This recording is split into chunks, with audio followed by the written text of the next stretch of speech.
島からわずかの距離なんですけれども、沖合に出現した直径およそ乾杯。Bonjour et bienvenue sur le podcast Kanpai format actualité, émission dans laquelle on vous sélectionne et on vous résume l'actu japonaise. C'est notre 96e podcast et c'est le 20e podcast actualité. Et j'ai l'honneur et le plaisir de partager cette émission avec toi, Gaël. Salut Gaël. Salut Charlie. Et oui, bientôt l'épisode 100. Oui, bientôt l'épisode 100. Qu'est-ce qu'on va faire pour cet épisode 100 ? On ne sait pas encore. C'est un tout petit peu, mais pas trop. Pas Vous trop aurez la encore. surprise. On en profite également pour remercier Anna qui nous aide grandement à faire le montage, entre autres, de ce podcast-là. Donc merci encore Anna. Alors comme d'habitude, le format se décompose en grandes thématiques que sont le tourisme, la société, l'économie, la politique et enfin la pop culture. Par rapport à d'habitude, on n'a pas de scandale politique à se mettre sous la dent cette fois-là. En tout cas, pas au moment où on enregistre cette émission.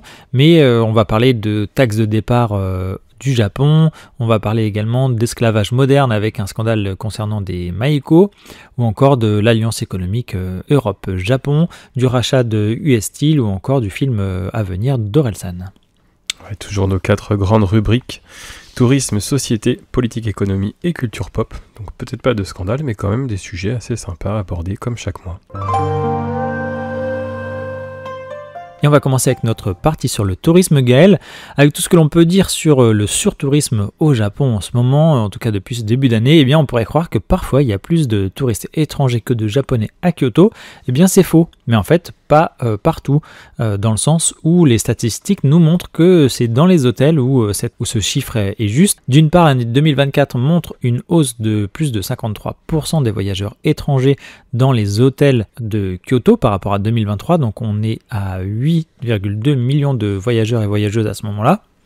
Et d'autre part, c'est la première fois qu'il y a plus de voyageurs étrangers que de japonais dans ces mêmes hôtels. Et côté japonais, il y a une baisse de 13,8% de la clientèle, donc on tombe à 8,09 millions de voyageurs et voyageuses japonaises dans les hôtels de Kyoto. Cette inversion de tendance, elle illustre en fait un désintérêt croissant des Japonais pour séjourner à Kyoto. Donc là on parle bien du fait de séjourner.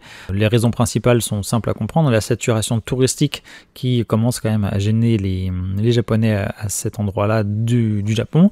Les transports qui sont pour le coup encombrés, parce qu'on le répète souvent sur Kanpai, la circulation dans les transports en commun est assez compliquée, en tout cas et pas hyper confort parfois à Kyoto. Et autre chose, le prix élevé des hôtels. En avril 2025, le prix moyen d'une nuitée atteignait jusqu'à 180 €. C'est un record depuis 2014 et le taux de change lui n'aide pas puisque il avantage en fait que les touristes étrangers mais pas les japonais. Alors pour autant, le nombre total de touristes japonais à Kyoto, il augmente, il monte même jusqu'à 45,18 millions et ça suggère qu'en fait les japonais font un peu autrement et vont plutôt faire des visites à la journée et dormir en périphérie de la ville. Et vu les retombées économiques, les dépenses des touristes d'ailleurs ont explosé puisqu'elles ont atteint 1907 milliards de yens. Les autorités ne prévoient pas de frein majeur au tourisme international malgré quelques tensions locales dont on essaie de parler ici à Kanpai. Alors selon une enquête menée par le gouvernement de la ville de Kyoto, le nombre de visiteurs étrangers à Kyoto au total a été de 10,88 millions en 2024. Et de 56,6 millions de visiteurs, toutes nationalités confondues. C'est la deuxième statistique la plus élevée jamais enregistrée après 2015. Oui, donc pour le coup, c'est vrai que le titre de la news, il a un petit peu... il trahit un petit peu la news réelle parce que, comme tu l'as dit, en réalité, si tu mets l'un face à l'autre, 11 millions de touristes étrangers versus 45 millions de touristes japonais. Certes, il y en a moins de japonais qui dorment dans les hôtels de Kyoto, mais il y en a quand même 4 fois et demi plus qui se baladent dans la ville au quotidien. Alors peut-être qu'ils restent pas aussi longtemps, etc. Peut-être qu'ils, comme tu l'as dit, voyagent à la journée, alors que les voyageurs étrangers, ils restent quelques jours, d'où le fait qu'ils soient plus nombreux dans les hôtels. Mais quand même, il y a toujours 4,5 fois plus de touristes japonais que de touristes étrangers à Kyoto. Et à mon avis, c'est aussi très lié, pas seulement évidemment à la concentration touristique, mais au prix élevé, tu l'as dit, ce qui est vraiment très important à retenir, c'est que le yen faiblissant, depuis quand même déjà pas mal de temps, les hôteliers se permettent d'augmenter les tarifs, a fortiori parce qu'il y a beaucoup de touristes, et notamment en très haute saison, ce qui fait que pour les touristes, c'est pas beaucoup plus cher, mais pour les Japonais eux-mêmes, ça devient de plus en plus cher, ce qui est de plus en plus compliqué. En plus de ça, l'augmentation des voyageurs étrangers dans les hôtels, entre 2023 et 2024. Bon, elle est assez logique parce que 2023, c'était la première année pleine de reprise du tourisme au Japon. Donc c'est vrai que c'est un petit peu, la comparaison, elle est un peu biaisée. Et puis dernier point que je voulais aborder avant de te laisser finir la news, c'est que on voit 11 millions de touristes étrangers à Kyoto en 2024. Je rappelle qu'il y a eu 35 millions de touristes au Japon l'année dernière, ce qui veut dire en fait qu'il y a seulement à peine 30% des voyageurs qui viennent au Japon qui vont à Kyoto. Donc ça, c'est aussi intéressant de relativiser. Oui, et par rapport au surtourisme, au final, on a une belle surprise en termes de statistiques, puisque 97,2% des étrangers sont au moins assez satisfaits de leur visite à Kyoto, et 94,6% côté japonais. Donc en fait, on voit bien que quand on interroge les gens, il n'y a pas une insatisfaction à ce voyage en passant par Kyoto, par cette ville-là.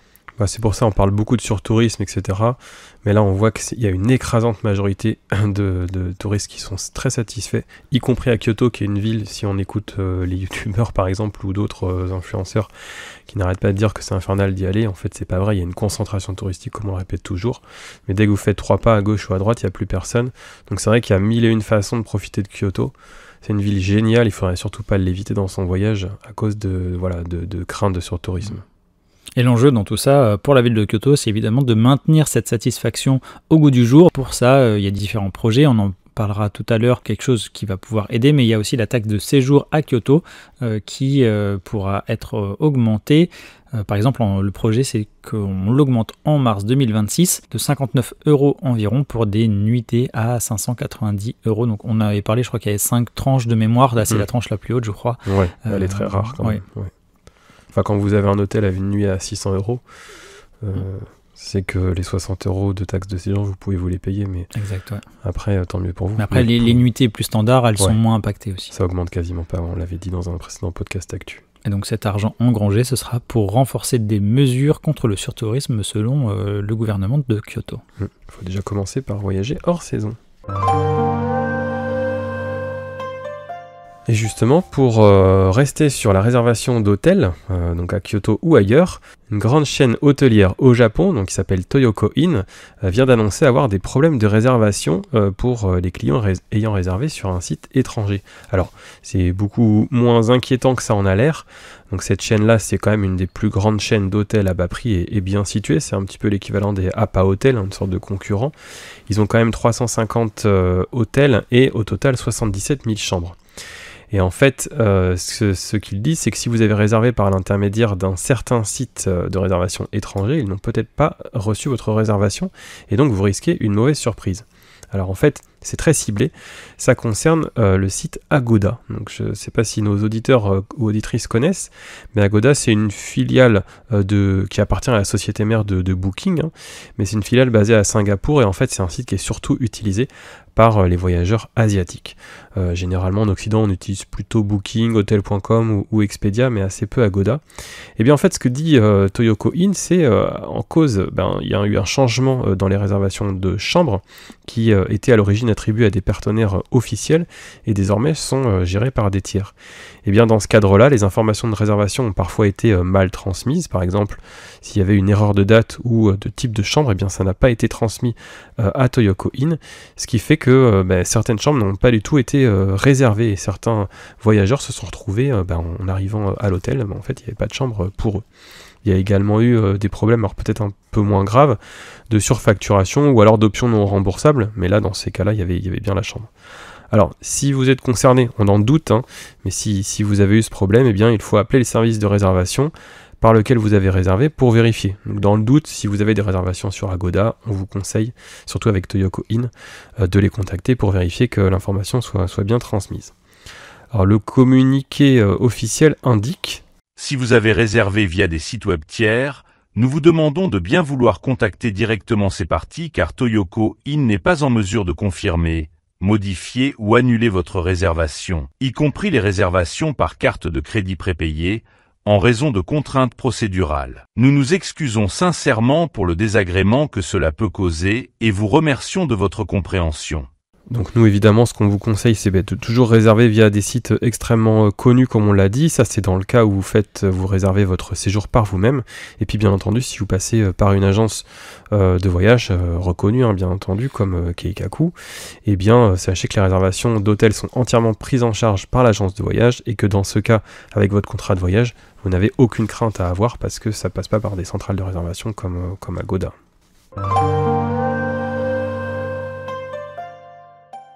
Alors tout à l'heure, Gaël, on parlait des taxes de séjour, et bien là on va parler des taxes de départ. On en a parlé, je pense, aussi dans le podcast Actu de mai, voire avril peut-être. Oui, c'était au printemps, je crois.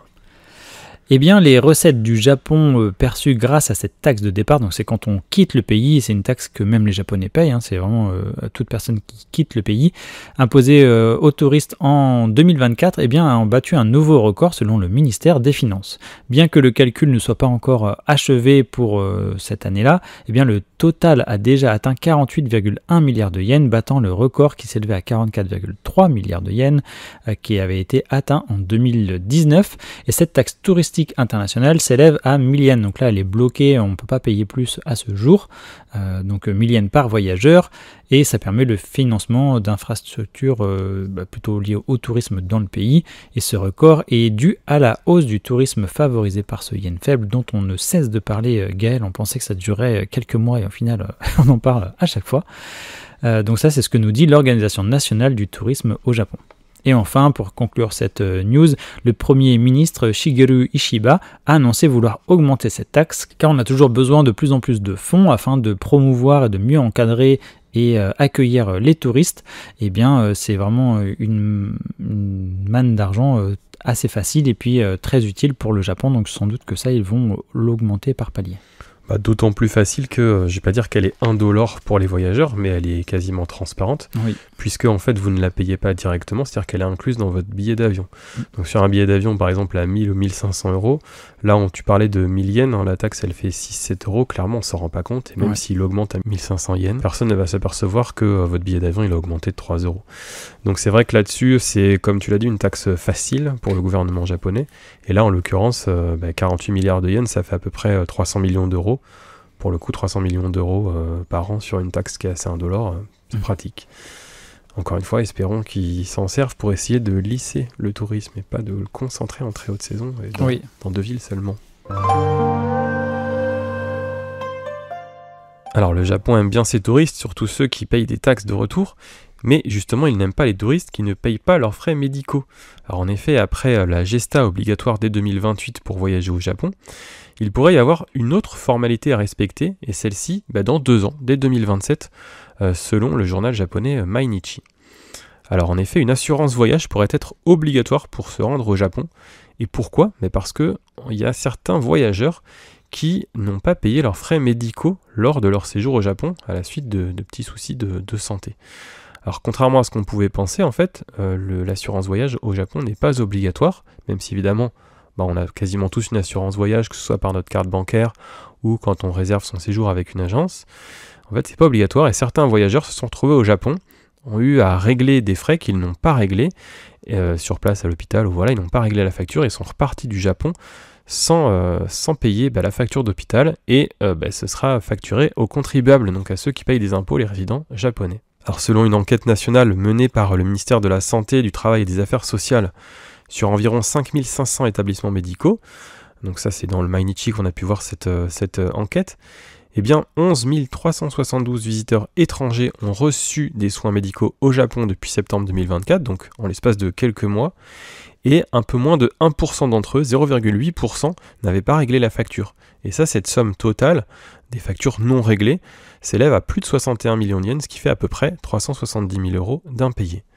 Alors le Premier ministre, notre cher Shigeru Ishiba, a déclaré lors d'une réunion avec ses ministres le 6 juin, avec l'augmentation du nombre de travailleurs et de touristes étrangers, des incidents criminels, des troubles à l'ordre public, l'utilisation inappropriée de divers systèmes ont suscité l'inquiétude du public. Il est important que les ressortissants étrangers comprennent les règles du Japon et agissent de manière responsable. Et ça ne rigole pas du tout parce que les personnes concernées pourraient même se voir interdire l'accès au pays jusqu'à ce qu'elles remboursent leurs dettes. En gros, on serait noté en liste noire si on ne paye pas ses factures médicales, ce qui fait que quand vous voulez revenir au Japon, si c'est noté en rouge sur votre dossier en gros, eh bien vous ne rentrez pas tant que vous n'avez pas payé. Alors d'ici à 2027, pour éviter qu'on soit dans le guérir et plutôt dans le prévenir, eh bien le gouvernement souhaite autoriser les services d'immigration à vérifier auprès du ministère de la Santé si les touristes et résidents étrangers n'ont pas d'antécédents de factures impayées. Donc c'est ce qu'on disait à l'instant. Et dans le même temps, l'assurance voyage deviendrait obligatoire. Un document nécessaire par exemple pour entrer sur le sol chinois ou celui du Bhoutan. Donc c'est quelque chose qui est peut-être amené à se développer un peu partout dans le monde. On va arrêter un petit peu de parler d'argent et on va parler d'armes. Belle transition. On va parler de katana comme on est au Japon. Eh bien, sache Charlie que si tu fais une activité liée au katana au Japon, eh bien tu ne peux plus utiliser de vrais katanas. Alors je pensais que c'était déjà le cas depuis très longtemps, en fait pas du tout, ce n'étaient pas des répliques, en tout cas pas forcément. Donc dans la préfecture de Yamagata, la ville de Maruyama est le berceau de l'iaido. Est-ce que tu sais ce que c'est que le iaido, Charlie? Alors, pas exactement, mais là où je pratique un art martial, il y a de l'iaido. Donc je vois les gens avec les sabres s'entraîner sur nos tatamis. Eh bien, je vais lire ce que l'on a préparé, en tout cas ce que vous avez préparé avec Anna. C'est l'art martial, je cite, qui consiste à couper une cible en un seul mouvement d'une manière très précise avec un sabre katana. Donc justement, c'est ce que tu disais, l'entraînement, et souvent on le voit sur des bambous, en fait, on coupe en biais. Et c'est comme le katana est très coupant, eh bien ça fait une belle coupe, mais c'est beaucoup plus difficile que ça en a l'air a priori. Et pour ne pas agacer les pratiquants et pratiquantes d'iaido, alors c'est un art martial plus vaste que ça. Il me semble que ce dont tu parles, c'est le tameshigiri, donc là où on va couper, alors ça peut être sans doute de la paille, des sortes de bambou ou autre, enfin en tout cas vous avez une cible à couper dans le bon axe. Mais après voilà, l'iaido, il y a d'autres choses évidemment, d'autres gestes que celui-ci. Eh bien, les ateliers d'iaido sont notamment proposés à Maruyama, comme on le disait, et notamment aux touristes qui souhaitent découvrir cette belle discipline. Eh bien, dans cette ville, du coup, le iaido a un gros succès, et le programme de Maruyama a même reçu un prix d'excellence dans le tourisme sportif et culturel de la part du gouvernement japonais en 2020. En 2020, pour le coup, il n'y avait pas beaucoup de touristes. Et alors justement, donc là, lié à cette activité, à cette pratique, eh bien la police préfectorale de Yamagata avait déclaré que la pratique des katanas n'était pas un problème dans ce cadre, tant qu'elle était supervisée. Mais en décembre dernier, donc il y a quelques mois, l'Agence nationale de la police japonaise est un petit peu revenue sur ces paroles. Elle a informé la police préfectorale que les programmes d'activité enfreignent la loi japonaise sur le contrôle des armes à feu et de l'épée. Et donc désormais, à Maruyama, on peut toujours suivre des cours d'iaido, mais ce sont les instructeurs qui manient les sabres, ce qui est un petit peu dommage quand même, parce qu'on ne peut plus faire la pratique soi-même. Et en conséquence, c'est assez logique, les instructeurs nous informent qu'il y a une baisse assez sensible des réservations. Le site Sora News 24 rapporte que selon un instructeur d'arts martiaux de la préfecture d'Akita, qui lui aussi pratiquait ses ateliers de tameshigiri, eh bien sans la pratique du sabre par les participants, les réservations sont également moins nombreuses de son côté. Donc c'est un petit peu dommage, même si on se doute qu'il y a la sécurité qui vient un petit peu en ligne de compte.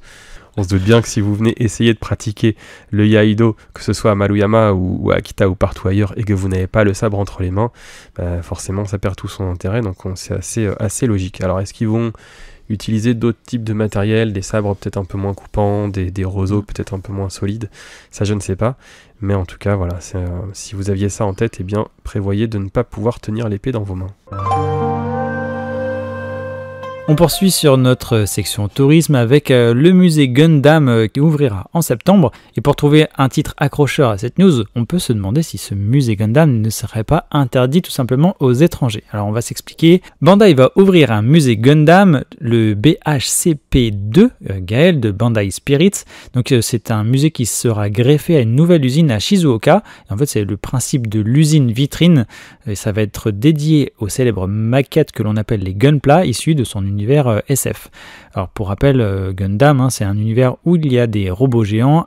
Il y a eu un animé d'ailleurs aussi qui est passé, enfin il y a un animé, il y en a qui sont passés dans les années peut-être 70-80 sur les télévisions françaises. Donc c'est aussi pour ça que c'est quand même assez connu en France. Et aujourd'hui, cette licence est au sommet de sa gloire avec des animés, des mangas, des jeux mobiles, des jeux de cartes, des maquettes et même le Gundam géant d'ailleurs de l'expo d'Osaka dont on a déjà parlé. Et pour être allés tous les deux au Japon récemment, c'est vrai qu'on en voit partout du Gundam, et même dans les salles d'arcade, il y a énormément d'endroits où on peut rentrer dans une sorte de mini méca, un siège méca pour jouer à des jeux en ligne sur Gundam. Ouais, c'est vraiment une licence très puissante, comme tu l'as dit, elle a 50 ans et on en voit partout, en petit, en gros, en peluche, en arcade et surtout les Gunpla, comme tu le dis.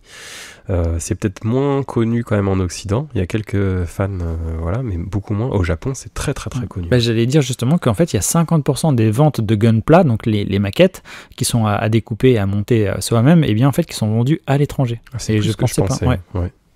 Et ce qui est bien au Japon, c'est qu'on les trouve pour vraiment moins cher. Moi qui ne connaissais pas, j'en ai fait quelques-unes là-bas. Je me suis régalé et c'était surtout pour le porte-monnaie plus sympa. Ouais. Alors ce musée, il est très attendu, comme vous pouvez le comprendre, et il semble aussi très qualitatif. Il nous promet des expositions interactives, l'observation de la fabrique même de ces Gunpla, et on pourrait même y concevoir sa propre maquette et repartir avec. Donc je ne sais pas encore combien ça va chiffrer pour le consommateur, mais c'est assez incroyable. On va dans cette usine pour fabriquer son propre Gunpla personnel, donc ça c'est une trop bonne idée. Et pour une fois, le musée serait traduit intégralement en anglais, puisque c'est pas forcément souvent le cas encore au Japon, la traduction anglaise. C'est vrai, ne serait-ce que le musée Nintendo, tout n'est pas en anglais. Oui, c'est pour ça que des fois c'est un peu dommageable. L'ouverture officielle est prévue pour septembre 2025, et si on vous en parle, en plus de cette superbe news, et en fait c'est que la billetterie qui a ouvert le 2 juin ne semble pas très équitable pour y avoir accès, puisque tout d'abord elle est en japonais exclusivement, donc pas simple si on parle pas japonais, et à la japonaise aussi, dans le sens où c'est sous forme de loterie, comme pour pendant un temps l'expo universelle, où c'était pour accéder à ce pavillon sous forme de loterie. Comme pour 99% du Japon maintenant. Oui, c'est ça. On pourrait le faire pour beaucoup de choses d'autres. Deuxième point, il faut avoir un compte Bandai Premium et japonais aussi, qui soit valide, donc obligation de résider au Japon. Troisième point, le site qui gère ces demandes d'entrée est restreint par région. Quatrième point, si vous parveniez quand même à contourner tous ces obstacles sur votre chemin, eh bien, l'inscription même, donc on a vu des captures d'écran qui le montraient, demande à ce que vous résidiez au Japon. Il faut avoir une pièce d'identité le jour de votre entrée avec un justificatif de domicile. Donc forcément, votre justif de domicile EDF, ça sera un peu limite. Donc voilà, on ne sait pas encore combien de temps dureront ces restrictions, si elles seront mises en place jusqu'au bout ou pas. En tout cas, ça veut dire que pour mettre les pieds dans cette superbe usine, eh bien, il faudra soit patienter, soit crier très fort pour que ça change un peu. Je suis même pas sûr que ça serve à ce que ça change. Alors, est-ce que c'est lié à l'ouverture où ils veulent tester, peut-être soit faire un petit privilège entre guillemets pour les Japonais, ou soit laisser effectivement les premiers mois se dérouler pour voir le début de la mise en place, que ça roule bien, etc. S'il n'y a pas trop de monde, ils s'ouvriront sans doute aux étrangers, mais c'est vrai que ça semble un petit peu dommage, surtout que, comme tu le disais, s'ils vendent la moitié de leur Gunpla à l'étranger, ça veut dire qu'il y aura des fans qui voudront venir les voir. Et qu'ils ont traduit le musée en anglais. En plus, c'est ça qui est un petit peu étonnant. Alors c'est peut-être pas les mêmes équipes qui se sont chargées de ça. Ce qui est sûr, c'est que autant pour par exemple le musée Ghibli, le parc Ghibli, etc., on peut trouver quand même des agences qui soient partenaires, soit qui arrivent à vous dégoter des billets. Autant là, c'est vrai que ça permet pas la scalabilité de l'obtention des billets, et ça semble très compromis si vous voulez y arriver, à moins que vous ayez un ami japonais sur place, mais ce sera vraiment au goutte à goutte et pas de manière officielle, surtout si on vous demande une pièce d'identité à l'entrée, ça rend les choses complètement impossibles. Donc dommage, et puis on espère que ça va changer rapidement. Alors Charlie, est-ce que tu sais ce que c'est la Suica Renaissance ? Alors, je pense que c'est une carte à tout faire. Eh bien, c'est le nom du programme que JR East a donné, cette campagne en fait, qui inclut pas mal de choses, de changements, comme on avait commencé à le sentir depuis quelques années autour de la carte Suica. Alors pour rappel, la carte Suica, c'est une carte IC, qu'on appelle IC, donc vous avez fait un podcast entier avec Marjorie à ce sujet. C'est un petit peu une carte à tout faire, une carte de paiement en fait, qui sert beaucoup dans le métro, c'est pour ça qu'elle est la plus connue, mais on peut payer partout avec, dans les restaurants, les distributeurs automatiques, les magasins, on la recharge un petit peu partout au Japon, et elle est de plus en plus importante, à la fois pour les Japonais et aussi pour les voyageurs. Alors Suica Renaissance en fait a été annoncé par JR East à travers une nouvelle vidéo de publicité sur ses prochains services qui seront prochainement disponibles sur smartphone. Alors déjà en décembre 2024, la société Japan Railways avait annoncé un plan de 10 ans pour réorganiser les services Suica, et ça venait en fait dans le cadre d'une rupture de stock de la carte Suica, ce qui fait qu'on a depuis quand même pas mal d'années maintenant des difficultés à s'en procurer, et c'est pourquoi on peut aussi obtenir d'autres cartes IC telles que la ICOCA ou ce genre de choses. Alors dans le cadre de ce plan à 10 ans, des nouvelles fonctions ont été dévoilées, par exemple la billetterie automatique, des paiements sans espèces jusqu'à plus de 20 000 yens, c'est-à-dire 120 €, ou encore des transferts d'argent de personne à personne. Mais on a aussi un service d'abonnement, donc ça c'est pour les résidents du Japon, qui donne des réductions sur les trajets. On a aussi des ports d'embarquement qui vont être automatisés sans avoir à taper sa carte ou son téléphone.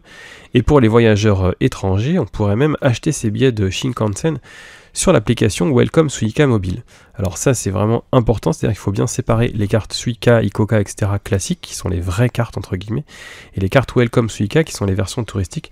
Mais pour l'instant, nous, on considère que c'est un petit peu des attrapes touristes dans l'état actuel, parce que les conditions, alors vous le verrez sur campagne notamment, mais ne sont pas toujours idéales, c'est un petit peu une sous-carte en fait. Alors à terme, la carte Suica pourra même être liée à une banque pour que les gens payent directement avec, au lieu d'être facturés en amont pour mettre de l'argent sur la carte. Parce qu'en fait, le principe de la carte Suica, qui est très pratique pour les voyageurs, c'est qu'on la charge.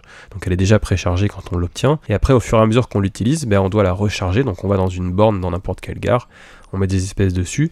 Et là, ce que JR voudrait, c'est lier la carte Suica à un compte en banque, ce qui fait que vous n'auriez plus de crédit sur la carte, mais ça irait directement piocher, un peu comme une carte bancaire classique dans votre carte bancaire. Et c'est d'autant plus pratique que pour recharger sa carte en borne, il faut la carte physique et de l'espèce. Oui, c'est ça. Il n'y a pas de carte bancaire, effectivement, pour recharger sa carte. Ça vous fait un gain de temps, puisque tout serait pris sur le compte directement en ligne.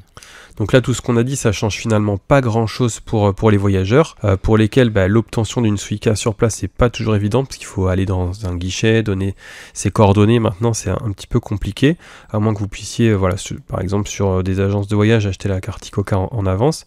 Mais sinon, la carte Welcome Suica, pour le coup, elle ne change pas énormément, en tout cas pour l'instant.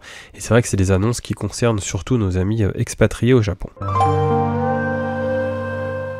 Et dernière news de notre section sur le tourisme au Japon, on va parler d'une bactérie détectée à l'exposition universelle. Décidément, on parle souvent de cette exposition universelle, mais pas que pour ce qu'elle propose à voir.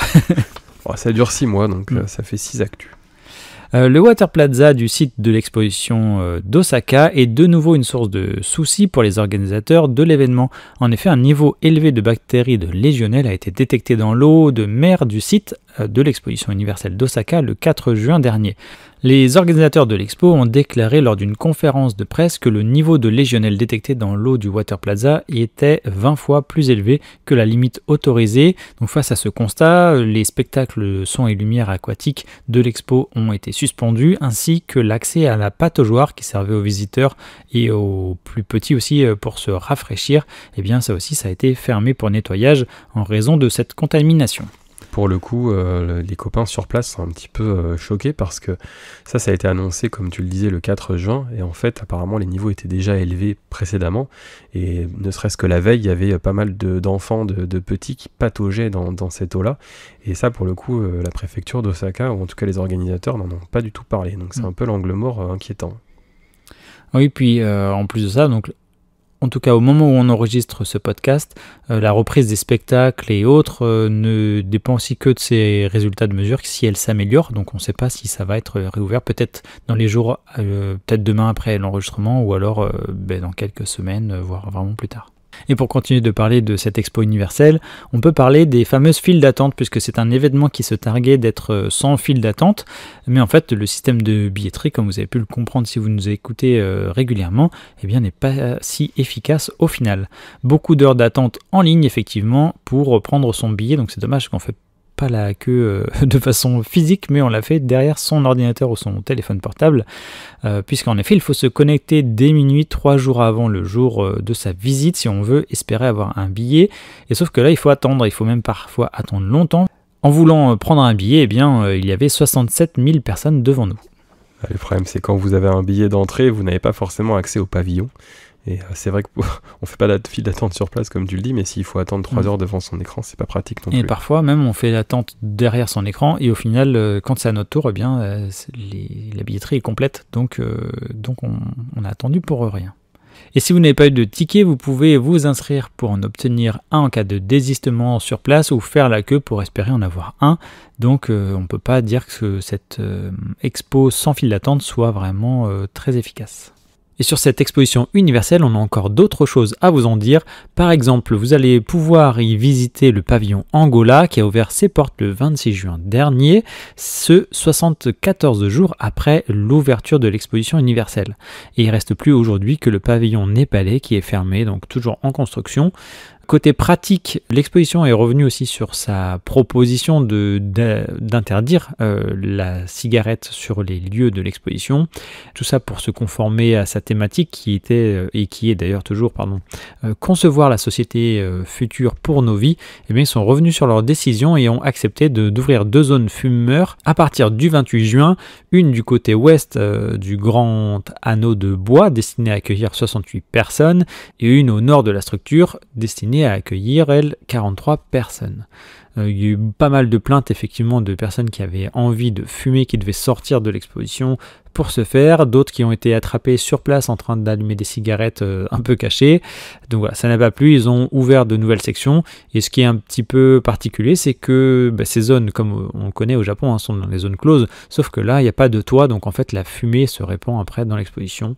Voilà. Mais après, l'association japonaise qui s'occupe de l'exposition indique que le vent emportera la fumée de cigarette et l'odeur. Donc on compte sur le vent pour améliorer tout ça. Et on terminera cette news exposition universelle qu'on va retrouver encore pendant quelques mois, Gaël, avec une cérémonie commémorative qui a eu lieu le 28 juin dernier pour fêter les 10 millions de visiteurs qu'il y a eu ce jour-là. Et le 10 millionième visiteur est Kazuhiro Asano, un comptable qui habite à Yamagata.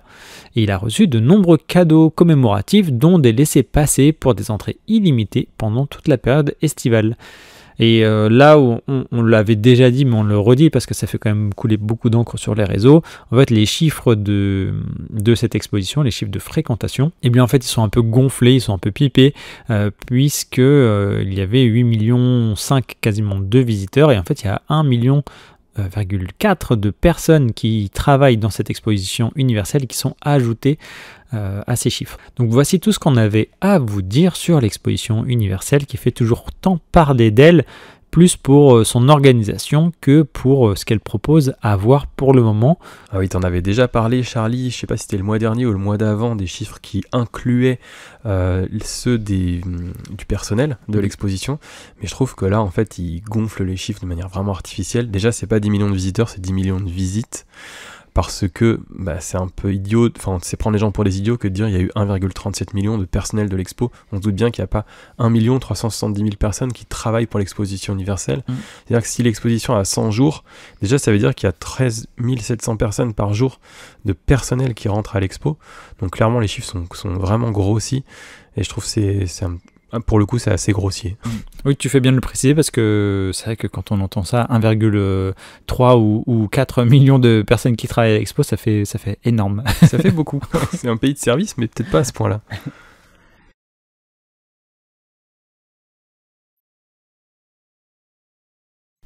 Et on va pouvoir entamer notre partie dédiée à la société japonaise par un scandale, un triste scandale qui concerne les Maiko à Kyoto. Et bien là, en fait, il y a eu un rappel de certains scandales. Le 5 juin dernier, à Tokyo, il y a l'ancienne Maiko qui s'appelle Kiritaka Kiyoha, qui a 25 ans aujourd'hui. Elle a demandé une enquête et des réformes, surtout concernant les conditions de travail des Maiko à Kyoto. Donc cette jeune femme, elle avait déjà lâché une bombe en 2022 en levant le voile sur les mois passés au sein de son Hanamachi concernant des pratiques courantes qu'elle qualifie, elle, d'esclavage moderne. Alors on vous fait qu'un petit listing de ce qu'elle peut reporter déjà depuis 2022. Donc entre autres, elle évoque de l'alcool à outrance, de l'alcool forcé évidemment, sur des jeunes filles mineures, de longues journées de travail, puisqu'elles commencent très tôt, elles finissent très tard, des attouchements de la part de clients. Ces derniers en fait pensent même que que en fait une Maiko est censée avoir des rapports avec ses clients alors que pas du tout, des bains mixtes forcés également, de la maltraitance psychologique de la part de son Okiya, donc c'est la maison qui va les gérer, des salaires impayés, on leur impose également un protecteur qui va être là H24 avec elle par exemple, ou alors vente de virginité ou des Maiko mises enceintes dans les bains publics et autres atrocités.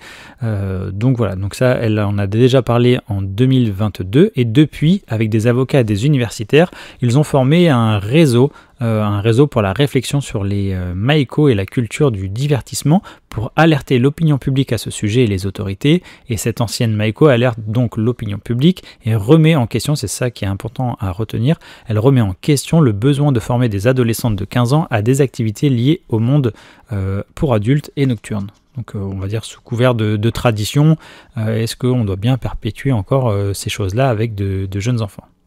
Et si ce n'est pas déjà fait, vous pourrez retrouver le témoignage de cette jeune femme dans un livre qu'elle a fait, enfin dans son manga qui s'appelle Kyoto Hanamachi, l'enfer sur terre. Donc ça porte bien son nom malheureusement, dont le premier tome est sorti le 30 janvier 2025. Donc c'est assez récent. Je ne sais pas si c'est sorti en France d'ailleurs, je n'ai pas regardé si la traduction avait été faite. Comme ça me dit rien, mais c'est quand même très sociétal. Je ne sais pas si ça viendra jusqu'en France. Et enfin, on pourrait dire que cette jeune femme va aussi intervenir en 2026 lors du comité des droits de l'enfant. Donc elle fait un gros travail pour briser un peu ce silence dans cet univers très caché, un peu comme pendant un temps les sumo, où on ne se doutait pas qu'il y avait autant de maltraitance. Alors bien entendu, tout ça c'est atroce comme tu l'as bien dit Charlie. Maintenant, comme on le disait il y a quelques temps aussi, il y a de moins en moins de Maiko à Kyoto. Je crois qu'il y en avait plus que 200 en activité et de moins en moins justement de personnes qui souhaitaient se former à cette tradition. Donc là, il risque d'y en avoir encore moins. Est-ce que ce serait pas la fin des geishas pour peut-être à moyen long terme? Ça, je ne sais pas. En tout cas, pour finir cette news de manière un petit peu plus positive, on vous recommande de regarder la série Netflix qui s'appelle Makanai, qui est réalisée par Koleda Hirokazu, qui est un réalisateur japonais de grand talent. Sans doute que vous avez déjà vu des films de lui sur la société japonaise, souvent. Ils sont vraiment quasiment tout le temps des films excellents. Et bien là, c'est une série Netflix qui raconte un petit peu la vie justement dans les Okiya, la vie des Maiko, en formation des jeunes Maiko. Et en particulier à travers Makanai, c'est plutôt la cuisine faite pour les Maiko. Donc ça a été filmé à Kyoto pendant la pandémie d'ailleurs, donc c'est une série qui est assez jolie, qui prend le temps de montrer les choses traditionnelles à Kyoto, et ça permet peut-être d'avoir une vision un petit peu moins brute de ce qui se passe derrière.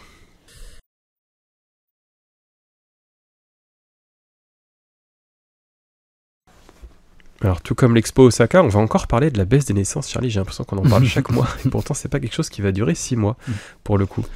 Alors sachez que il y a record sur record, parce que cette fois-ci on va parler du nombre de naissances au Japon en 2024, qui est pour la première fois depuis le début des statistiques, qui remonte quand même à la fin du 19e siècle, donc c'est pas récent, qui est pour la première fois passé en dessous de la barre des 700 000 naissances sur une année complète.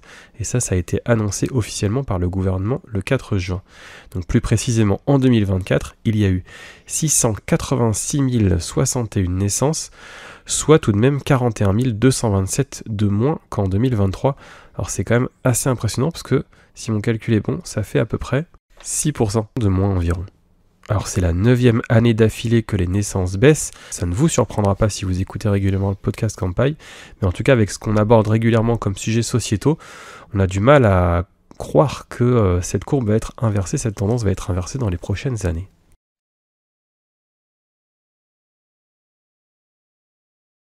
On n'en parle pas souvent sur notre podcast Gaël, mais nous allons parler de caca. Eh bien, c'est parti pour une news fort intéressante puisque la société Métagène Thérapeutique a ouvert un nouveau bâtiment en avril dans la ville de Tsuruoka. Cette ville se trouve dans la préfecture de Yamagata.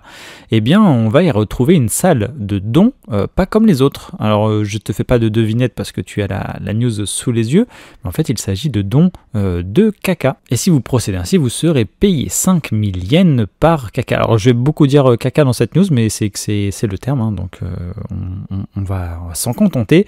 C'est plus sympa que excrément, peut-être. Que excrément, voilà, ça changera un petit peu.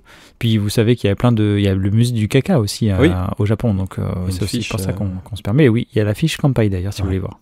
Donc tout ça est une true story, c'est la vérité vraie. le laboratoire qui s'intéresse donc à des bactéries intestinales qui peuvent être extraites de ces déjections humaines pour fabriquer des médicaments. Et donc pour cela par contre il y a une contrainte, c'est qu'il faut un caca de qualité et seulement 5 à 10% des gens du commun, des mortels, sont capables d'en produire ainsi.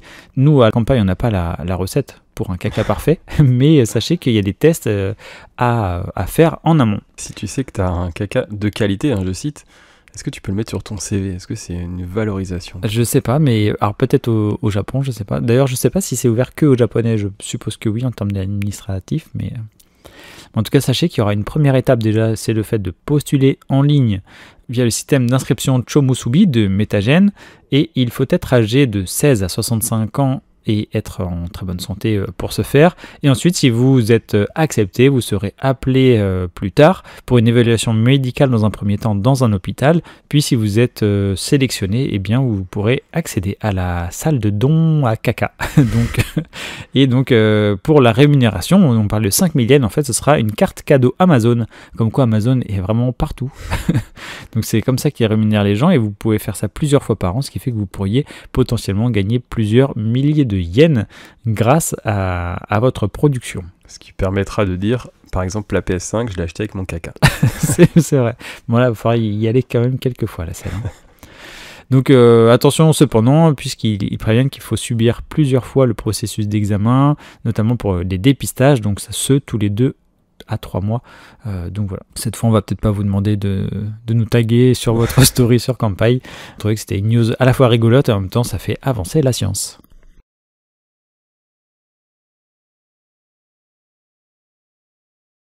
Et sans transition, on va parler de l'univers du sumo avec l'ancien Yokozuna, donc c'est le lutteur avec le plus haut grade dans l'univers du sumo.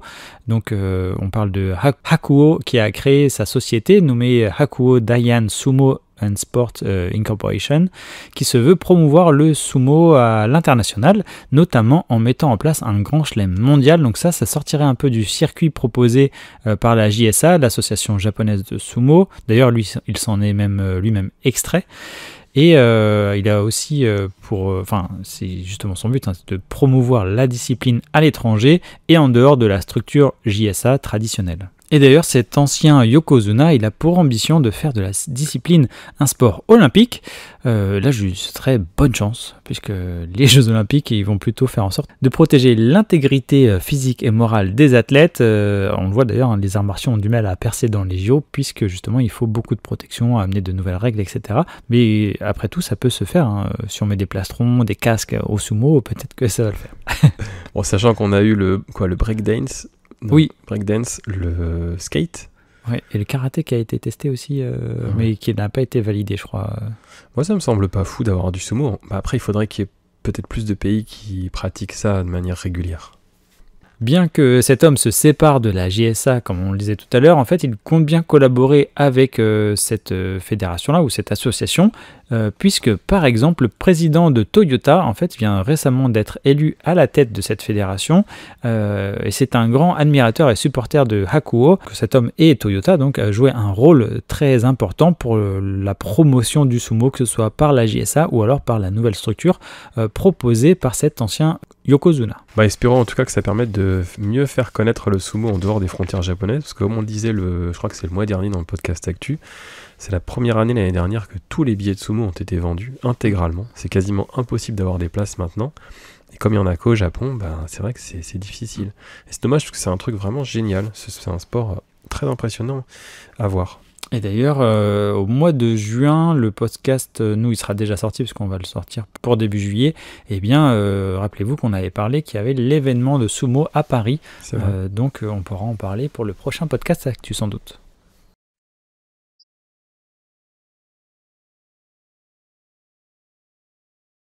Alors pour enchaîner sur cette rubrique Société Charlie au Japon, on va parler d'inégalité homme-femme.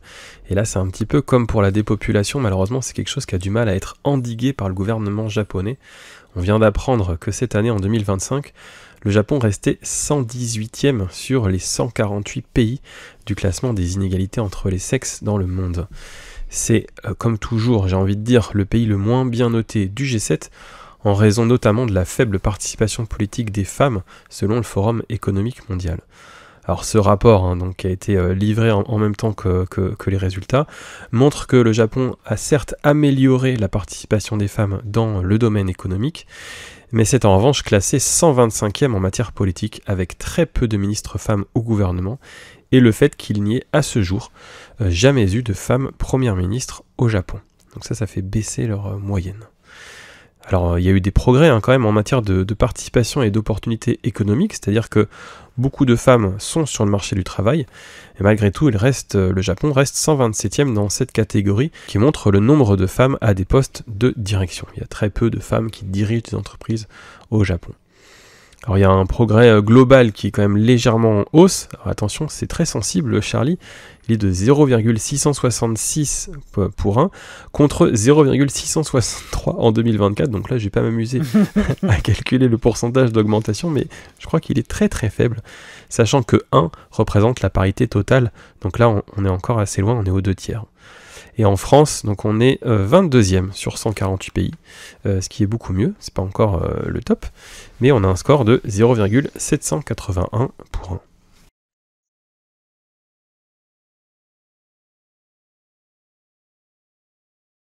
Et dernière information de notre section société, le lycée au Japon va peut-être voir quelques modifications à son sujet, puisque le Japon va rendre les frais de scolarité au lycée presque gratuits dans le privé comme dans le public. Néanmoins, il faudra toujours participer financièrement, par exemple pour acheter ses manuels, ses uniformes, etc., qui vont rester donc payants. Les enseignants et les experts tirent à ce propos la sonnette d'alarme, car pour eux, cela pourrait accélérer l'exode des élèves vers les écoles privées et approfondir les inégalités, puisque si c'est aussi facile d'accéder à du privé qu'à du public, eh bien peut-être qu'ils auraient plus tendance à aller vers un enseignement qui se veut peut-être plus élitiste. Cette mesure vise à alléger le coût financier de l'école pour les ménages face à l'inflation, mais au risque d'impacter les écoles publiques. Donc ça peut se comprendre, mais en fait, c'est que l'école publique japonaise craint que ce soit un désert, qu'il n'y ait plus assez d'étudiants pour se maintenir d'aplomb, et en plus elle se justifie comme plus performante, ou en tout cas très saine pour les étudiants et les étudiantes, puisqu'il y a de la mixité sociale notamment.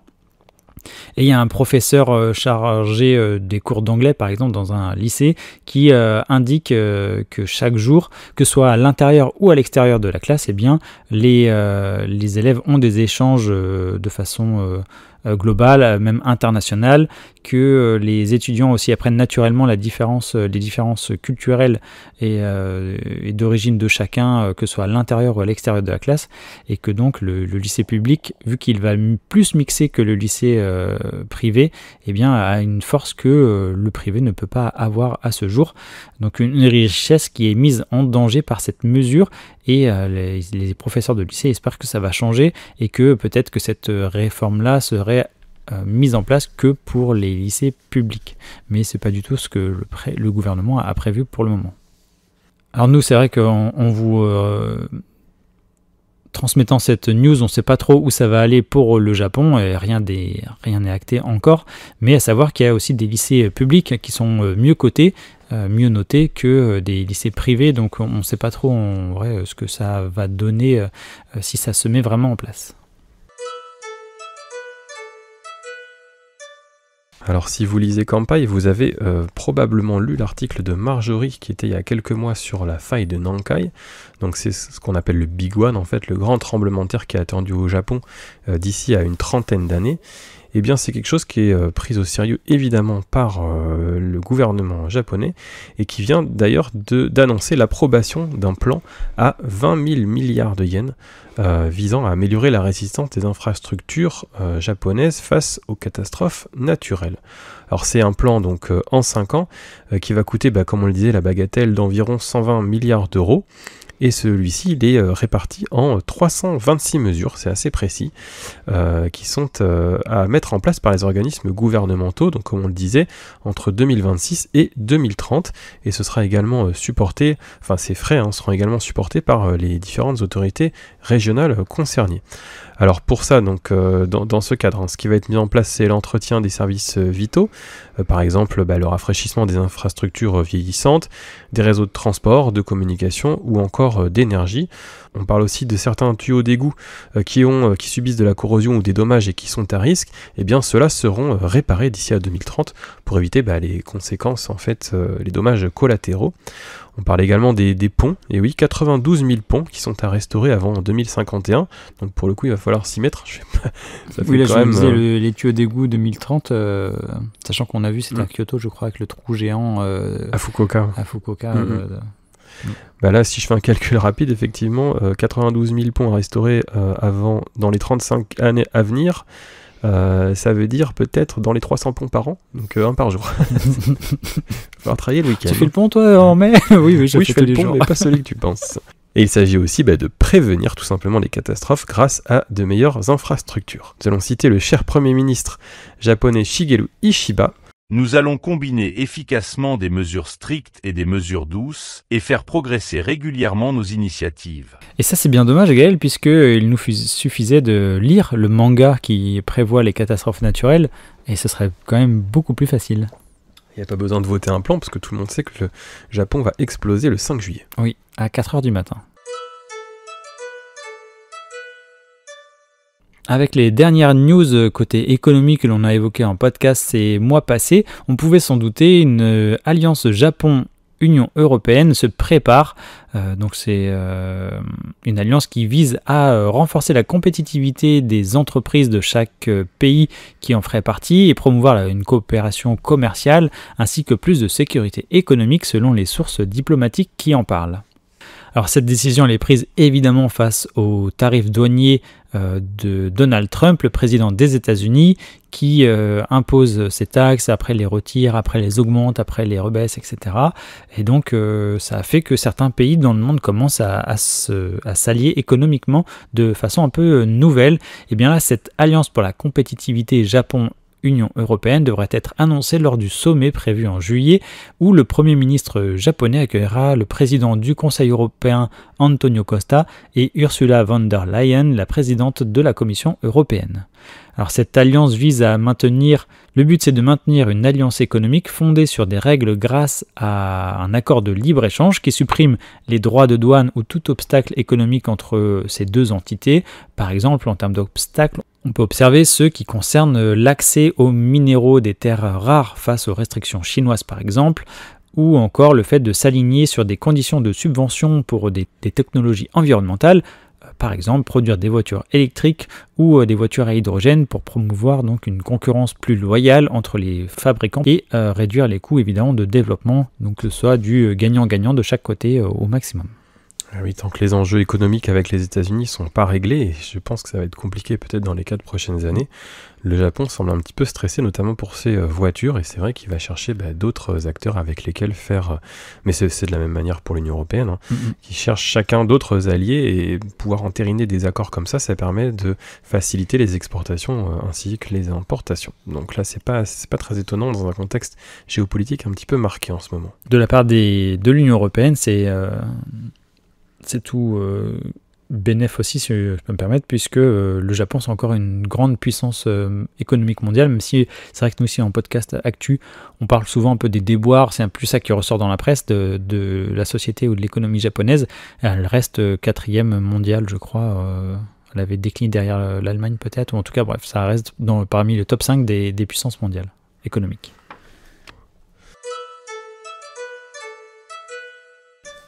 Tu cherchais du scandale, Charlie, eh bien, t'en voilà un.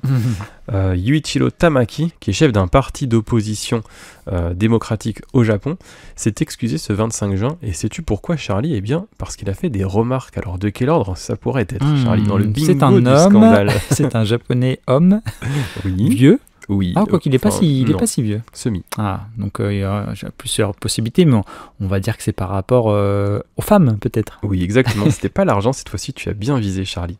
Donc il a prononcé quelques mots et ses remarques ont été perçues comme misogynes par de nombreux utilisateurs des réseaux sociaux. Donc on va voir ça ensemble. Lors d'une conférence de presse à Tokyo, donc la veille, le 24 juin, il avait répondu, en anglais s'il te plaît, à une question qui portait sur le faible nombre de femmes soutenant son parti. Et il affirmait en réponse: Je pense que notre politique est bonne non seulement pour les hommes, mais aussi pour les femmes. mais je pense que c'est très difficile à comprendre pour elle.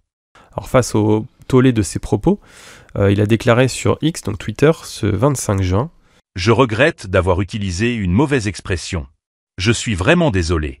Je n'avais pas l'intention d'être misogyne. Alors est-ce qu'on peut dire, Charlie, faute avouée à moitié pardonnée? Là, j'ai envie de dire non, dans le sens où c'est les gens qui ont fait remarquer que ce qu'il dit sans doute tous les jours au travail est quelque chose de très misogyne. On remarque qu'ils prennent le temps de s'excuser maintenant, mais ils vont recommencer, ces gens-là.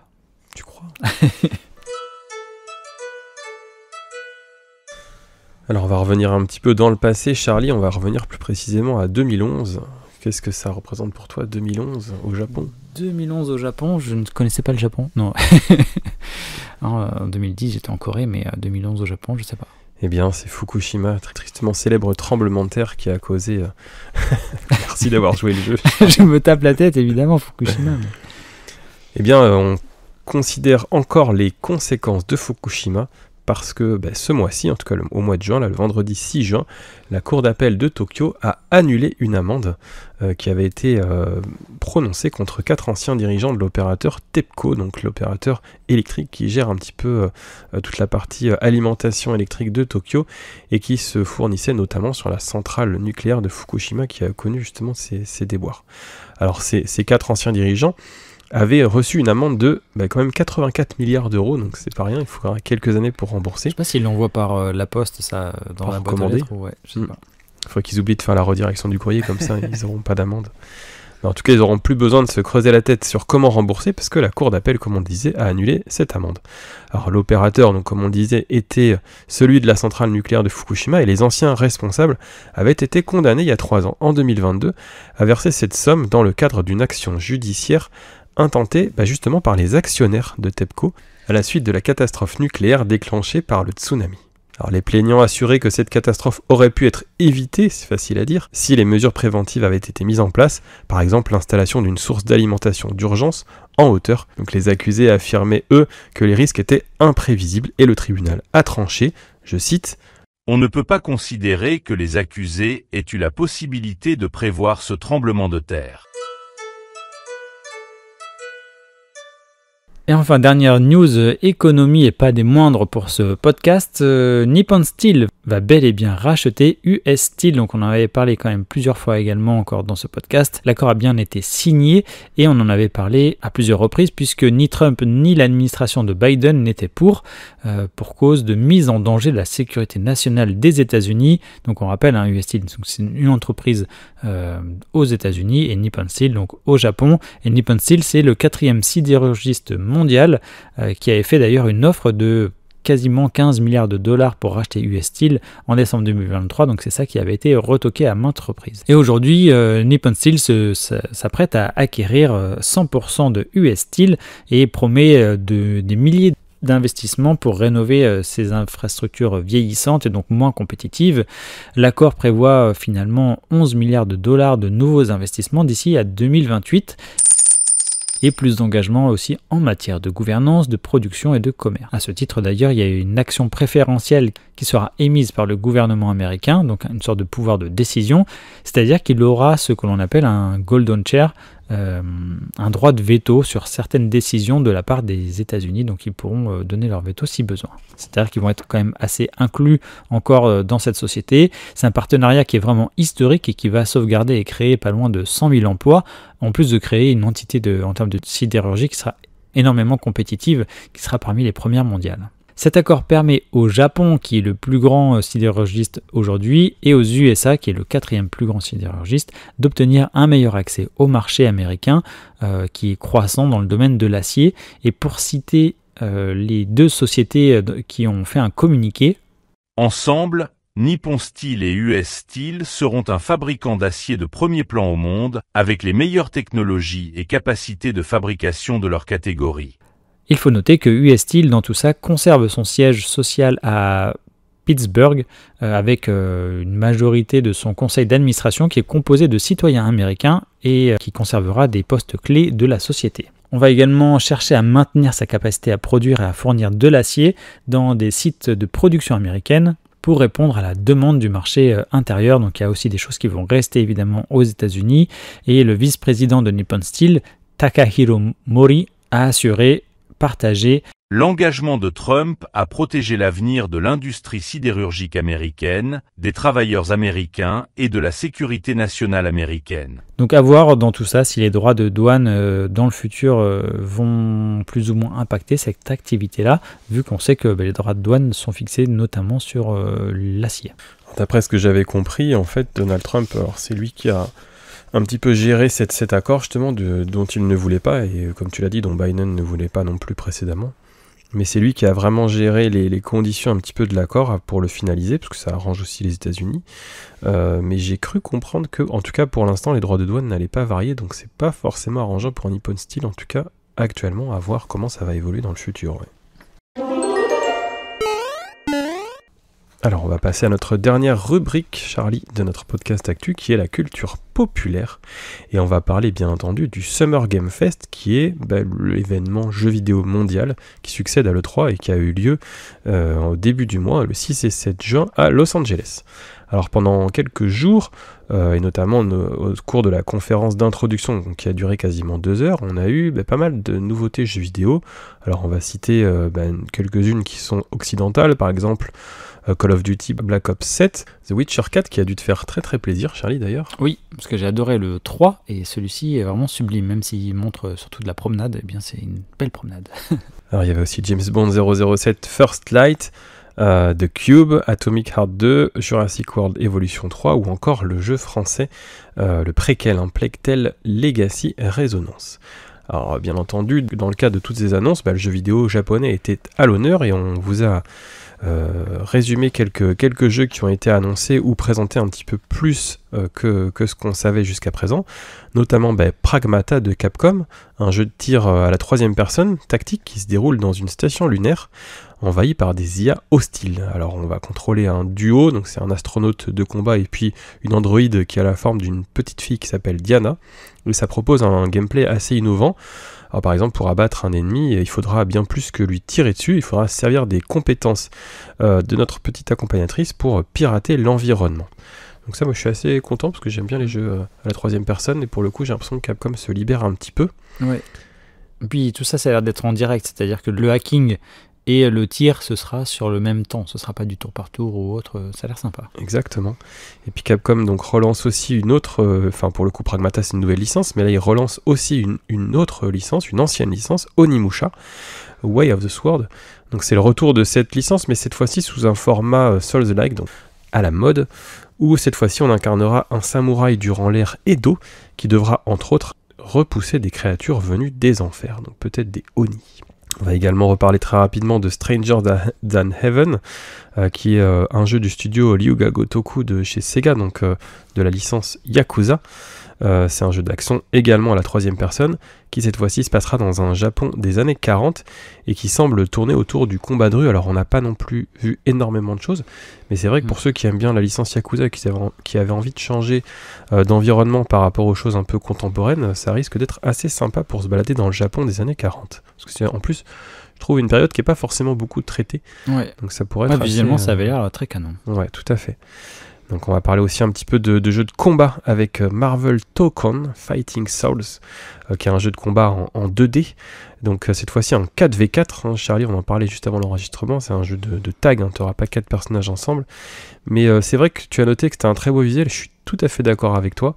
C'est un jeu qui va mélanger l'univers de Marvel et puis l'esthétique japonaise. Exactement. Donc, on retrouve les fameux personnages qu'on connaît, Spider-Man et compagnie, mais avec un style très sympa et puis sans doute un gameplay vraiment très, très précis pour les amateurs de jeux de combat en 2D. Ouais, très coloré aussi tout ça. Tout à fait. C'est vrai qu'il était assez plaisant visuellement.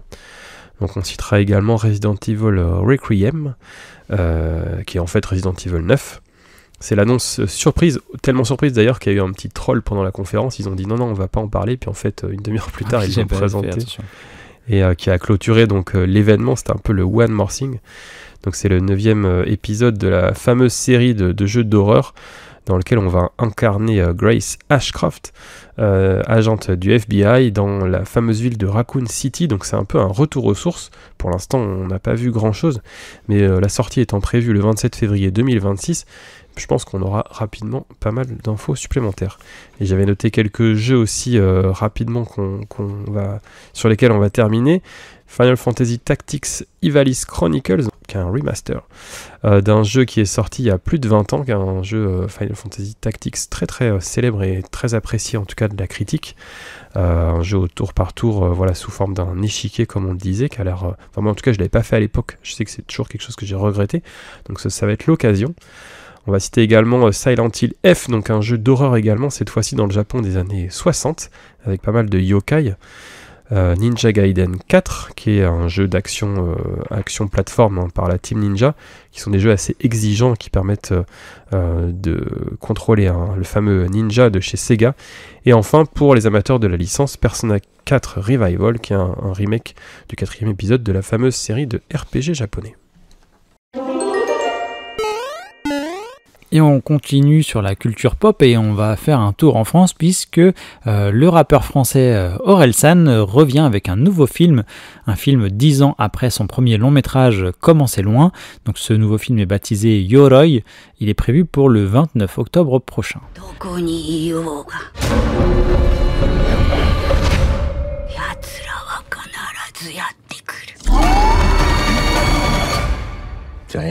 Le sujet de ce film tourne autour de la culture japonaise et d'un univers fantastique. Un film coécrit et réalisé par le réalisateur David Tomaszewski, et c'est d'ailleurs, je crois, un réalisateur qui a suivi Orelsan sur quelques clips, voire pas mal de clips, il me semble. Donc la bande-annonce a été dévoilée le 19 juin dernier. On y voit que le chanteur incarne un personnage dans son film qui porte d'ailleurs son vrai nom, et d'ailleurs il incarne le personnage principal et le nom de Aurélien donc. Il est aussi suivi par ses amis et collaborateurs de toujours, par exemple avec Gringe, Scred et Ablaï. Pour le résumé de ce que l'on en sait, donc ça parlera d'un musicien qui décide de s'installer au Japon avec son épouse qui est enceinte, et donc ça se passerait après la tournée de ce musicien-là. Et en fait, ils vont aménager dans une vieille maison traditionnelle japonaise dans la campagne, et très vite des choses étranges se produisent lorsque le héros trouve une armure ancienne. Cet objet va réveiller, semble-t-il, les yokai, des créatures du folklore japonais que l'on apprécie particulièrement ici à Kanpai, et donc un film qui se veut être entre fiction et réalité, en abordant des sujets comme l'angoisse liée à la paternité, qui a longtemps fait partie de la vie du chanteur, mais aussi avec un penchant pour cette culture japonaise en toile de fond, et on peut aussi dire que Orelsan a d'ailleurs doublé l'animé de One Punch Man, et donc enfin, voilà, on sait très bien que Orelsan est féru du Japon.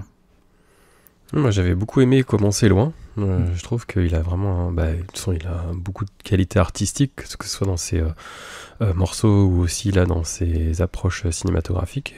Je sais pas toi Charlie, mais pour le coup je suis plutôt tenté là par ce film. Je suis curieux, après j'adore ce qu'il propose en musique, son évolution, etc. Jusque là, donc je me dis, même s'il a voulu se faire plaisir, en vrai je pense qu'il y a quand même un message derrière tout ça, et puis il n'a pas fait ça pour rien, juste pour s'amuser. Je pense qu'il a autre chose à proposer, et on sait qu'il sait faire les choses très bien. Alors pendant qu'on se parle, Charlie, tout autour de nous dans notre pièce podcast, on a quelques Lego. On a le Lego Tokyo, on a le Lego Jardin Zen, on a aussi le Lego Himeji qu'on n'a toujours pas monté. Le Banzai, et oui, le Himeji qu'on n'a pas monté du tout encore. On en a quelques-uns quand même de Lego japonais. Eh bien on va peut-être pouvoir compléter cette collection. Oh, quel dommage. Encore passer un petit peu de temps à monter de la brique, parce que Lego vient de révéler, alors c'était un peu un secret de Polichinelle, mais une collection partenariat avec One Piece. Pour la première fois, un animé japonais va avoir des Lego officiels. C'est vrai qu'il y avait eu les Playmobil Naruto là pendant que j'y pense, mais il n'y avait pas eu de Lego. Et les personnages seront calqués, alors non pas pour le coup sur l'animé, mais sur la série One Piece qui elle est diffusée sur Netflix. Il y a eu déjà une saison, et la seconde saison, je crois, vient d'être tournée, si je dis pas de bêtises.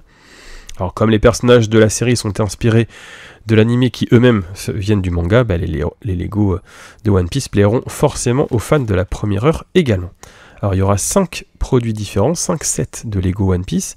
D'abord le bateau pirate Vogue Mary avec 1376 pièces pour les enfants de 10 ans ou plus, qui coûtera lui 130 €. Ensuite le restaurant flottant Barati, donc le restaurant où a grandi entre guillemets Sanji, avec plus de 3400 pièces et qui lui sera plutôt destiné aux adultes, à la fois pour le nombre de pièces, la complexité et aussi son prix, 300 €.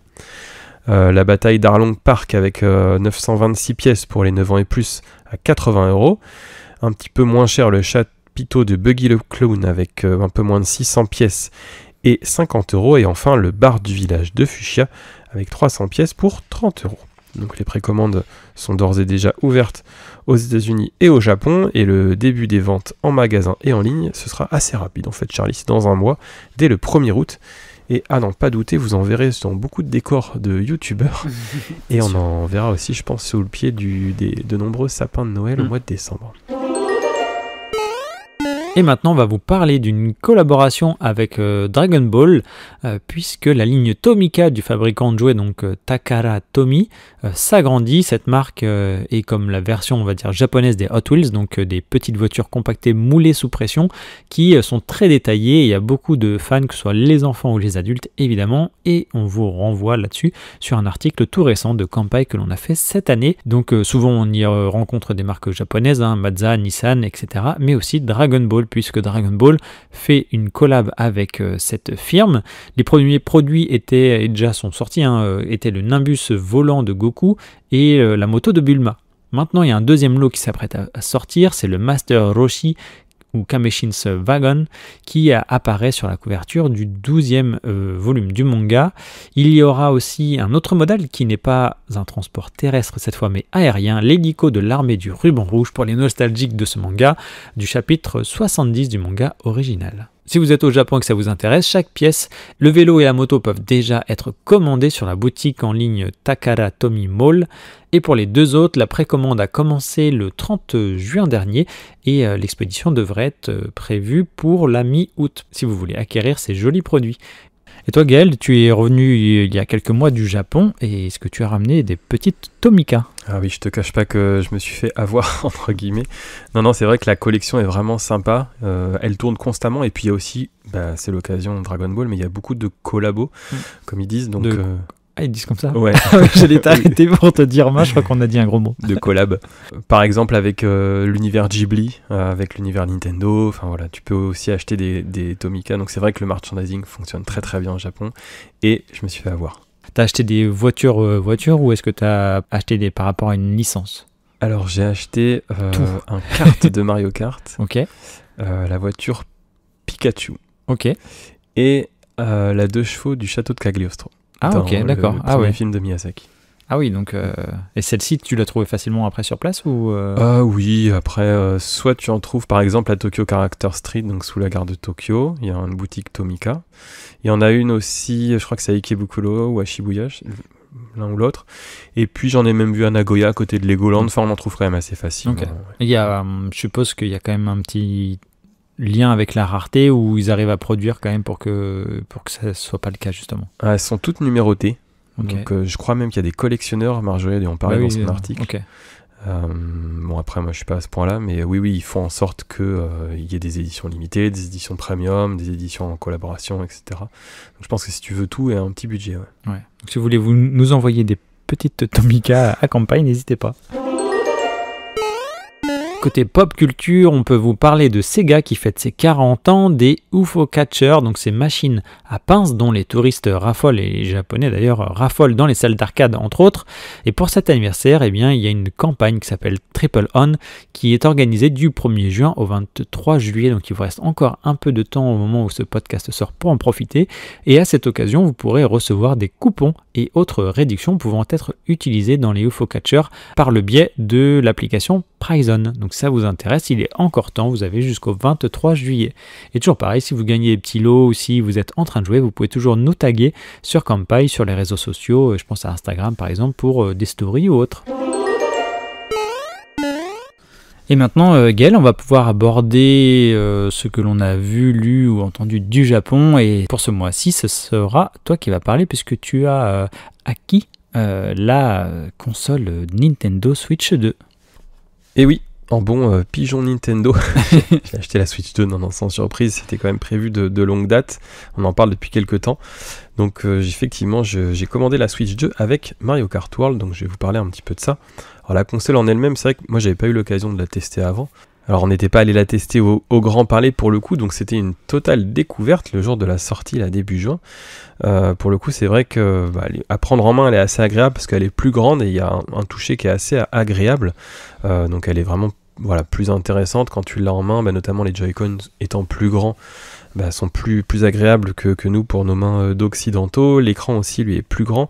Même si c'est vrai que j'ai un petit doute moi sur la solidité des aimants. Alors tu sais les Joy-Con avant qui se glissaient, qui se clipsaient dans la Switch, dans la Switch 2 en fait ils sont aimantés. Et en fait ça a l'air assez solide, mais j'imagine que si t'es pris dans ton jeu, à mon avis tu dois pouvoir peut-être décaler. Il y a une petite prise qui sort entre guillemets de l'aimant et j'ai peur que ça s'abîme un petit peu. Alors pour l'instant il n'y a pas eu d'info à ce niveau là.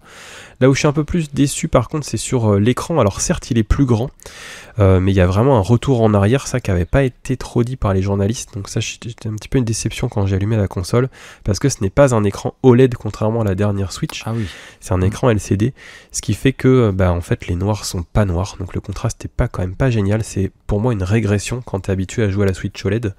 Là tu passes sur une nouvelle Switch qui est LCD, alors oui l'écran est plus grand, oui c'est plus beau, mais il n'y a pas assez de contraste, et pour une console qui vaut quand même quasiment 500 €, je trouve que c'est un petit peu pingre de la part de Nintendo. C'est qu'ils font toquer à ta porte pour te vendre la Switch 2 OLED.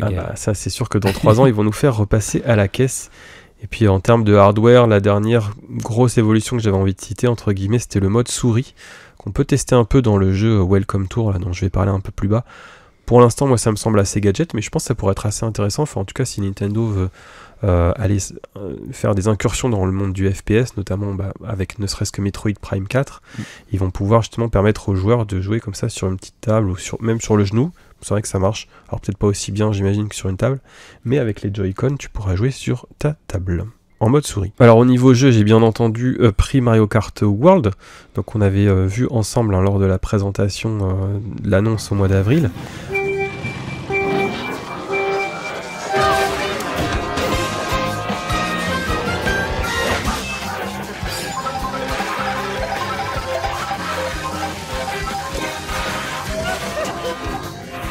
Alors pour le coup, c'est une très bonne idée qu'on n'avait pas du tout eue, c'était de mettre Mario Kart en mode Forza Horizon, c'est-à-dire en mode open world. Alors il y a quand même pas mal de choses qui évoluent, même en dehors de ça, c'est-à-dire que je pense qu'ils étaient allés vraiment au bout du concept avec le nombre de circuits, le nombre de personnages, etc. qu'il y avait dans Mario Kart 8 Deluxe, c'était un peu, pour le coup vraiment un Deluxe, un best-of de tout Mario Kart. Là ils sont repartis un petit peu de zéro, on peut jouer à 24 joueurs, donc dans un univers qui est vraiment entier, c'est-à-dire que tu as une grande map, et dans cette map tu as différents circuits qui sont intégrés dans la zone désert, tu as le circuit du désert, après tu as des circuits dans les airs, tu as des circuits de glace, tu as des... Alors certains qui sont inspirés d'anciens circuits, d'autres qui sont complètement nouveaux, et il y a pas mal de petits easter eggs, donc des petites références, que ce soit à Mario Kart ou même à l'univers de Nintendo dans un sens général, donc ça c'est plutôt sympa. Et comme je le disais, tu peux jouer à 24 joueurs maintenant, ce qui fait que les courses sont très très larges. Et alors au début c'est vrai que quand tu démarres il y a 24 joueurs, il y a vraiment plein de monde, ça se tape et tout, il y a plein de les items qui sortent, plein d'objets en même temps, c'est assez sympa. L'inconvénient c'est que parfois, comme les circuits sont plus larges pour pouvoir gérer les 24 joueurs, parfois tu te retrouves sur une ligne droite, et en fait il n'y a personne autour de toi, et du coup tu te dis c'est un peu vide. Et un peu vide, le problème c'est que c'est aussi un peu vide en mode balade. Tu sais, ce mode qui avait été annoncé, un mode entre guillemets open world, alors Nintendo ne l'assume pas du tout comme ça, et c'est vrai que j'étais assez surpris parce que quand tu allumes le jeu, tu valides, et puis tu as Grand Prix, mode survie, donc on va en parler, mode versus, etc. Mais tu n'as pas le mode balade, en fait il est presque caché, il faut appuyer sur le bouton plus pendant que le jeu est dans le menu, comme s'ils ne voulaient pas trop en faire cannibaliser le reste du jeu par rapport à ça.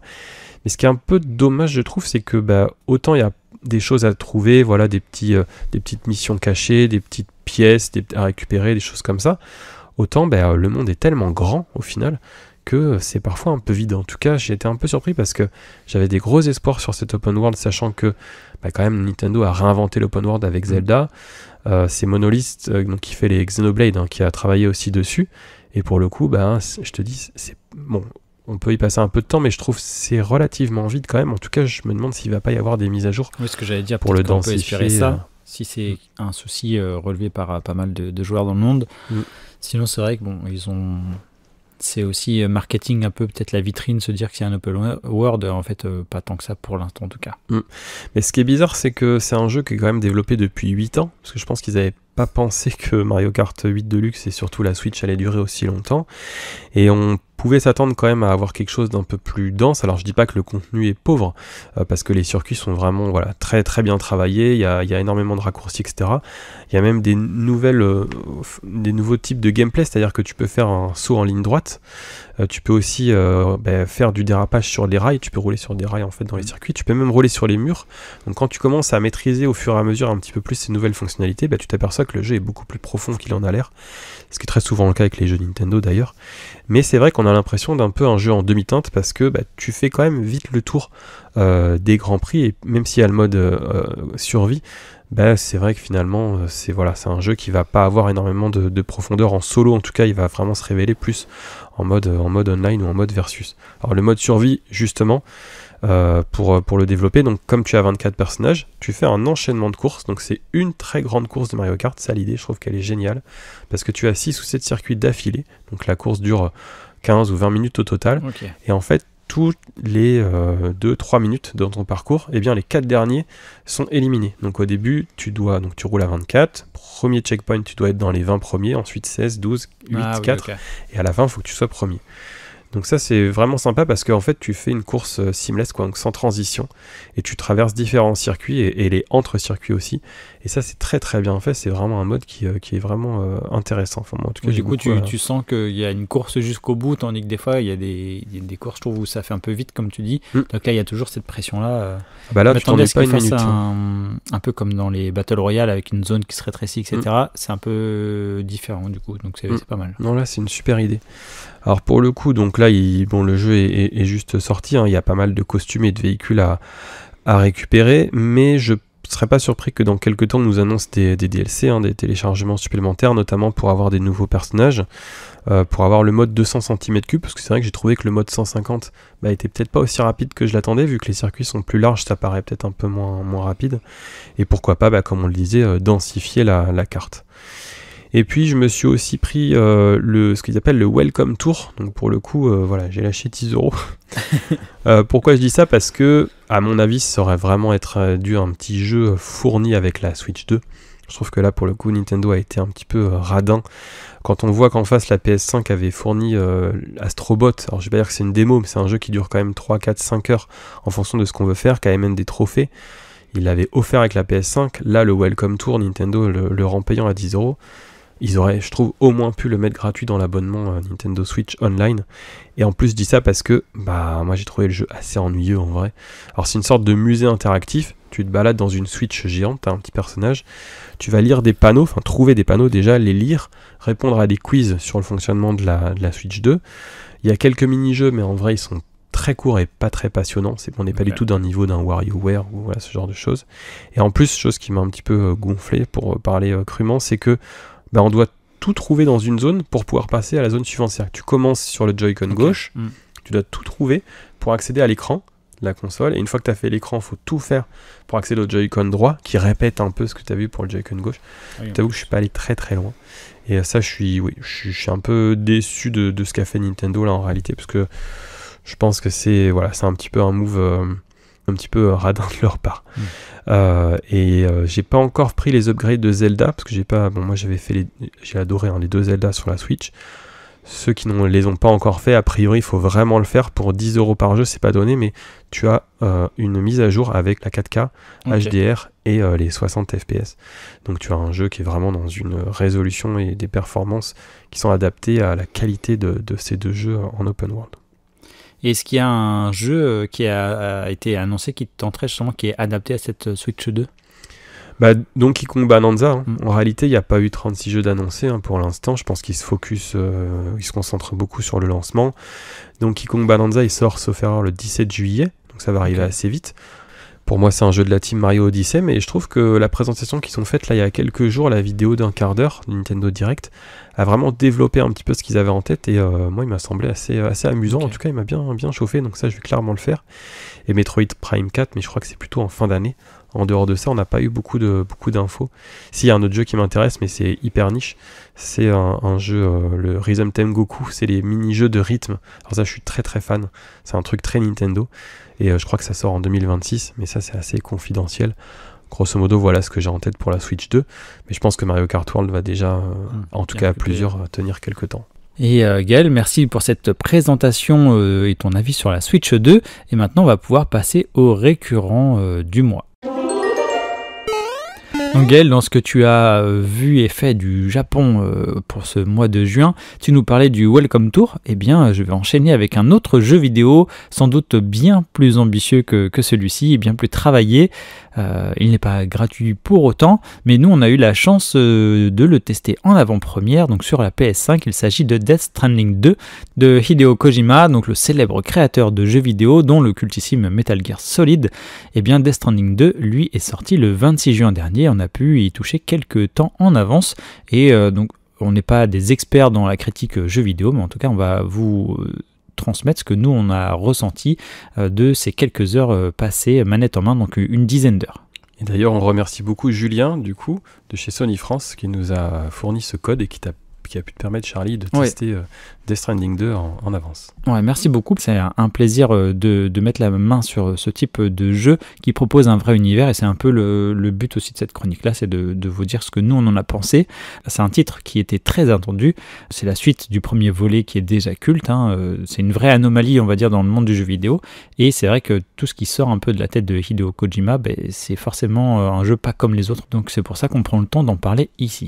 L'univers de Death Stranding, Gaël, on sait qu'il est complexe. Le premier opus, il fait déjà une bonne 40aine d'heures juste pour l'histoire de base. Ici, on est sur un peu moins, on est sur une 30aine d'heures, mais sachant que c'est plein de narration aussi, donc ça fait quand même du volume. Et la question qui pourrait nous intéresser en premier, c'est est-ce qu'il est nécessaire d'avoir joué au premier volet ou pas?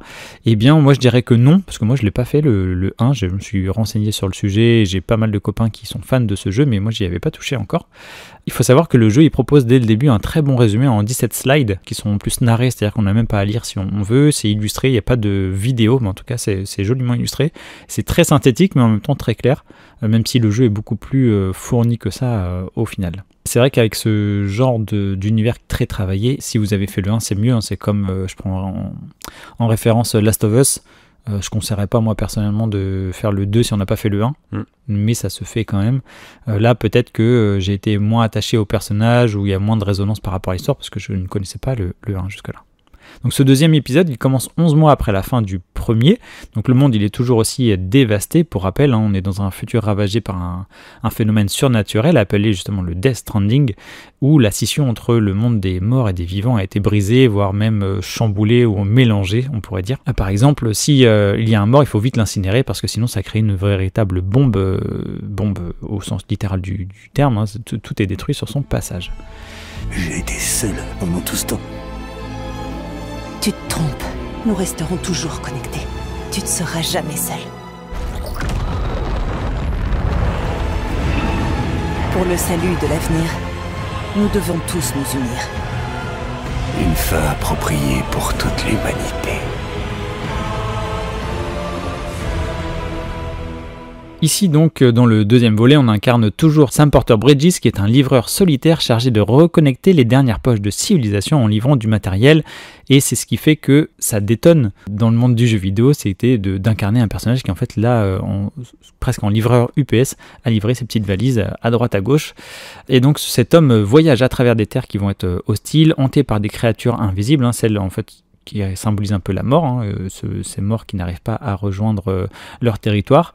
Et on est aussi frappé par une pluie qui accélère le temps, une pluie en fait qui va tout détruire sur son passage, que ce soit la végétation, les caisses même qu'on transporte, les oiseaux, etc. Il y a tout qui vieillit instantanément. Alors pour vous illustrer à quel point les propositions de Hideo Kojima sont parfois un petit peu perchées et que c'est vrai que c'est un univers qui peut être assez difficile à concevoir dans un premier temps, eh bien Sam par exemple, il est porteur d'un BB, donc ça s'écrit donc le B et le B, hein, un vrai bébé qui est dans une capsule qui est fixée à sa combinaison. En fait c'est Bridges Babies, comme on les appelle, sont des bébés prématurés qui sont connectés à des mères en état de mort cérébrale et ils sont utilisés pour détecter la présence des échoués, donc ces sortes de morts là, puisqu'on considère que ce fœtus il est entre un peu la vie et la mort, donc il permet d'une connexion. Donc vous verrez des photos et vidéos où vous avez un homme qui porte, c'est l'homme qui porte l'enfant devant lui. Donc ça, rien que ça déjà, c'est vrai que ça détonnait à l'époque. Dans le premier opus, pour rappeler un peu le contexte, Sam il réussit sa mission.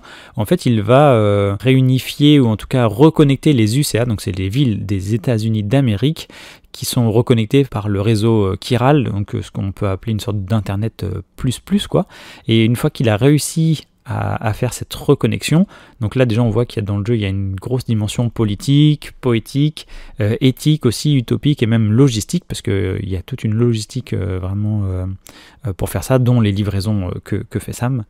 Et bien Sam lui il sauve le monde donc en choisissant la connexion, l'espoir et l'amour plutôt que la force et de tout détruire sur la fin du jeu. Donc ça c'était pour la fin du premier opus.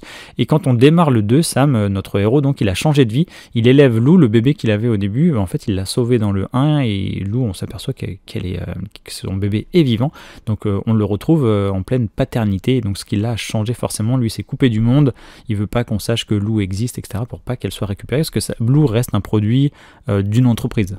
C'est quelque chose, enfin c'est quelqu'un, mais c'est quelque chose qui appartient à une entreprise. Et vu qu'on voit ça dès le début avec des scènes très très touchantes et hyper bien réalisées, eh bien on sent bien que ça ne va pas durer, Gaël.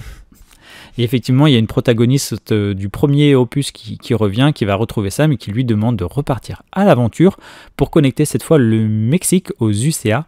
Depuis que les UCA, eux, sont connectés, en fait, grâce à Sam, eh bien, en fait, c'est l'IA qui a pris le relais. Donc, on n'a plus besoin de livreurs humains au sein des anciennes États-Unis, on va dire, pour faire le travail.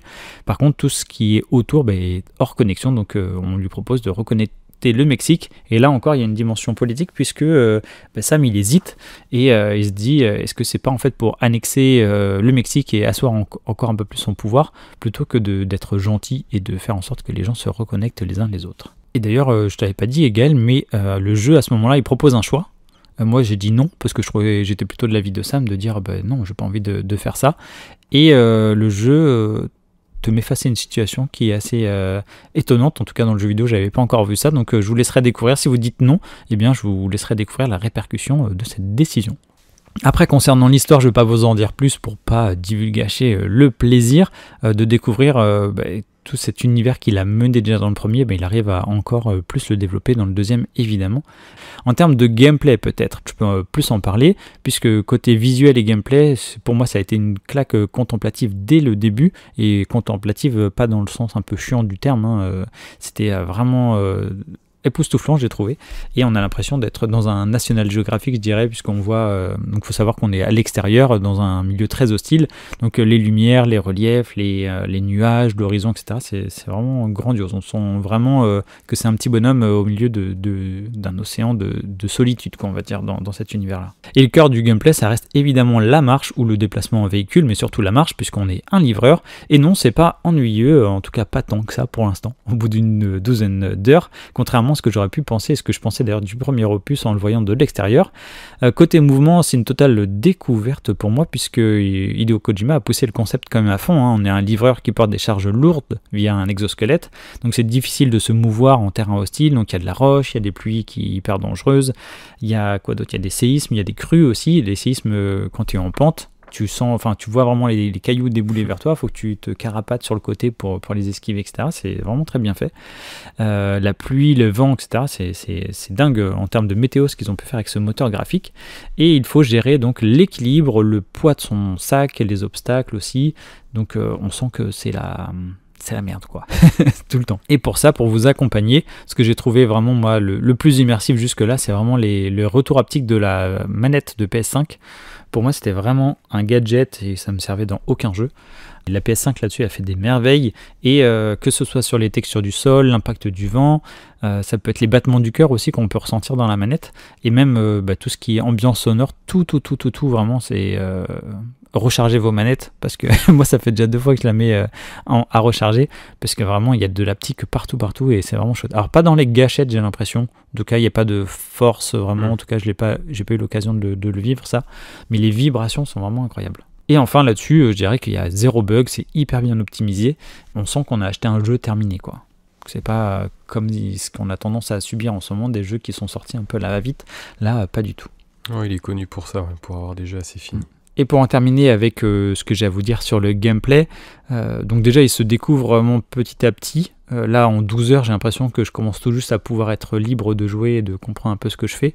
Il y a des tutos qui sont bien faits aussi, des didacticiels. Ils sont un peu rétro, il y a des petites musiques un peu rétro, l'affichage est aussi un peu pixelisé et tout. C'est vraiment, ça se voit que c'est le créateur de Metal Gear Solid, clairement.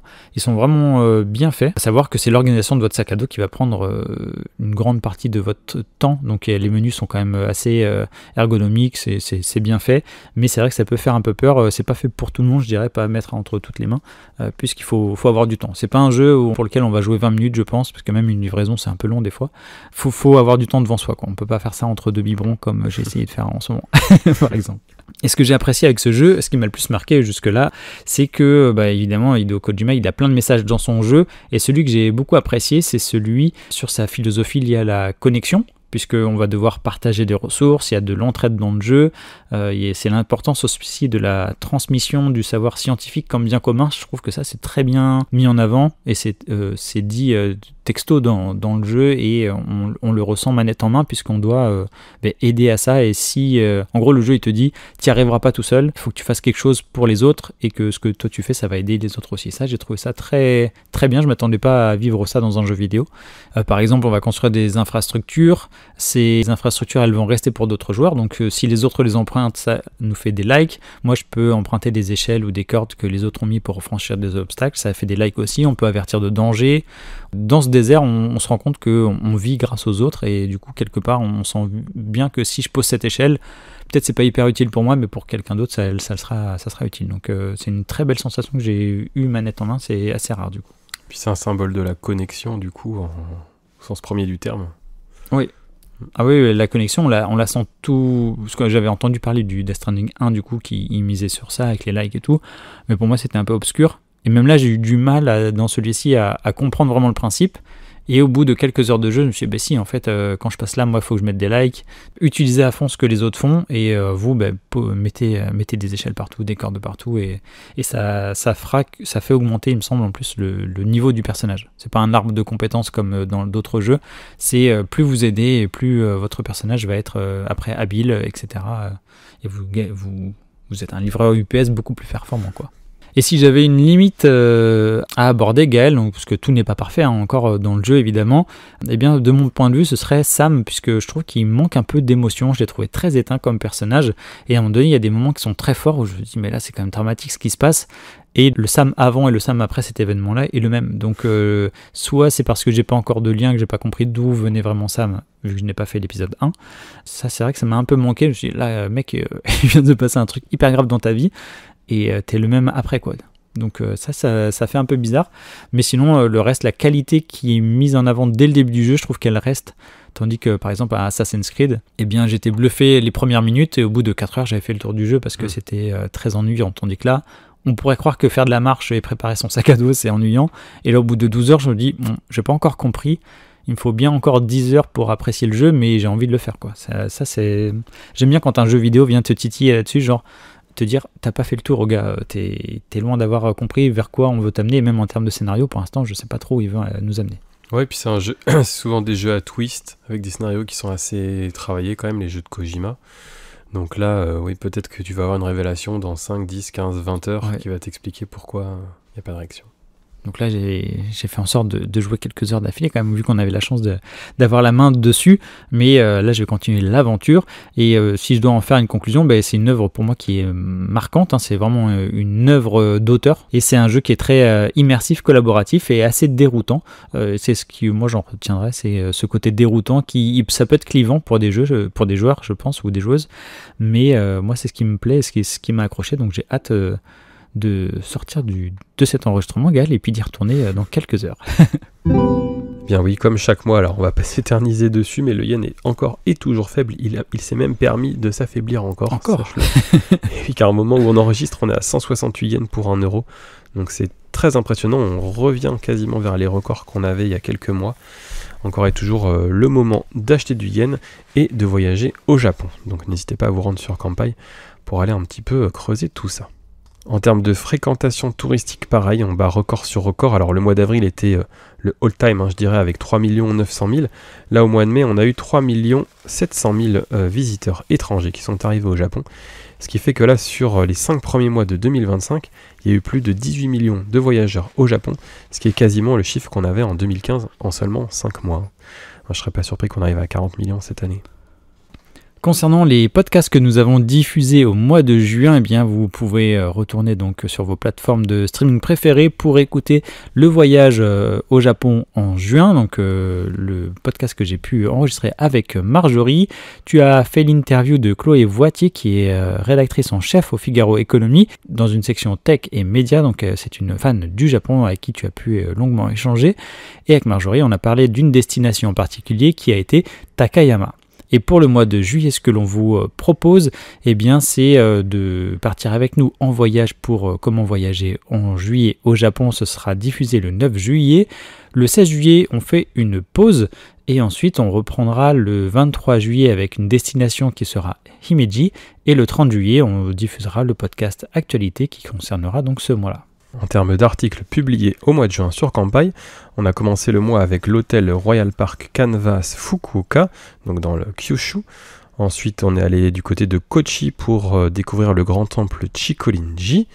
Un petit peu d'art et de design en parlant de l'art contemporain à Osaka, donc via l'événement OAD, qui se situe dans la capitale, une des capitales du Kansai en tout cas.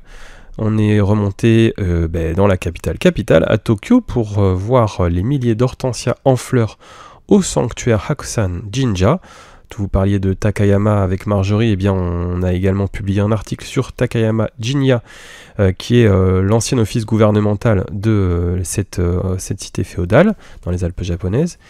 Et puis on a également parlé du GESTA, qui est la nouvelle autorisation de voyage. Alors on en avait parlé dans le podcast Actu, là on a fait un article pour le coup pour bien résumer les choses. Ce qui est un petit peu l'ESTA japonais, mais pas d'inquiétude, ça n'arrive que dans 3 ans. Donc là pour l'instant on a juste posé un petit peu ce qu'on sait pour l'instant. Et ensuite on a fini le mois en parlant d'un autre hôtel qui est le Shiba Park Hotel à Tokyo. Et enfin Nagoshi no Harae, qui est un rituel de purification japonais qui se déroule à la mi-année, et Marjorie, Kelly et Anna nous ont expliqué tout ça. Au mois de juillet, donc sans vous en dire trop, on va continuer à parler évidemment du Japon à travers des fiches de visite et bien sûr des sanctuaires, sur des parcs d'attractions. On va parler aussi de transport avec les passes de train régionaux. On va parler d'hôtels avec un hôtel un peu spécial, un hôtel spécial Nintendo qui se trouve à Kyoto.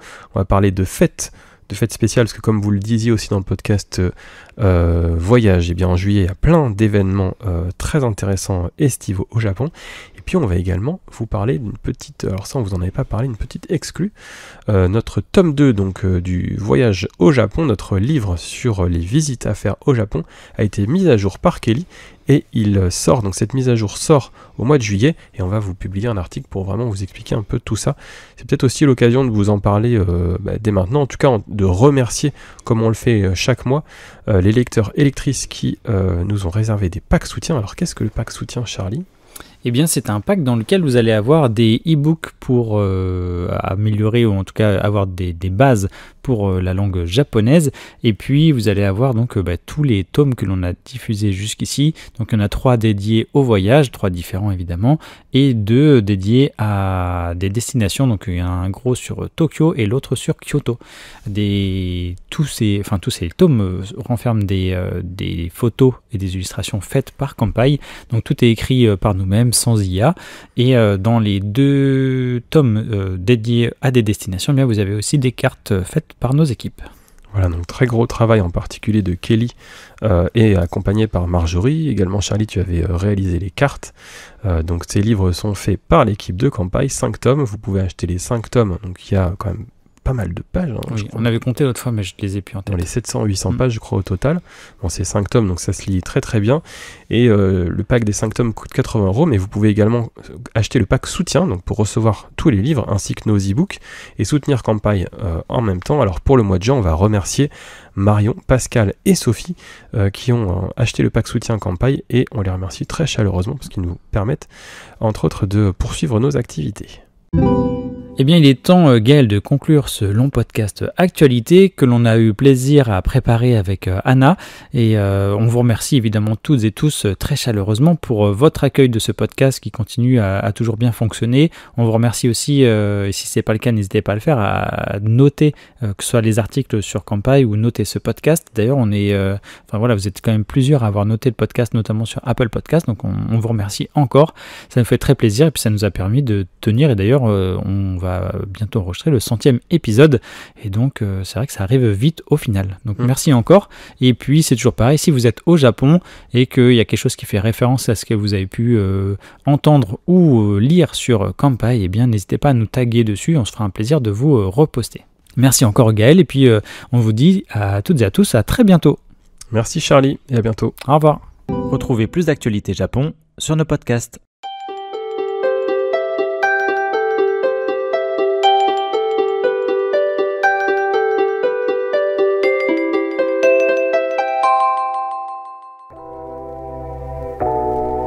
Merci d'avoir écouté cet épisode du podcast Kanpai. Nous espérons qu'il vous a plu et que vous en avez appris plus sur le Japon. N'oubliez pas de vous abonner sur votre plateforme de podcast préférée, de nous noter 5 étoiles si vous le souhaitez, et on vous dit à bientôt pour le prochain épisode.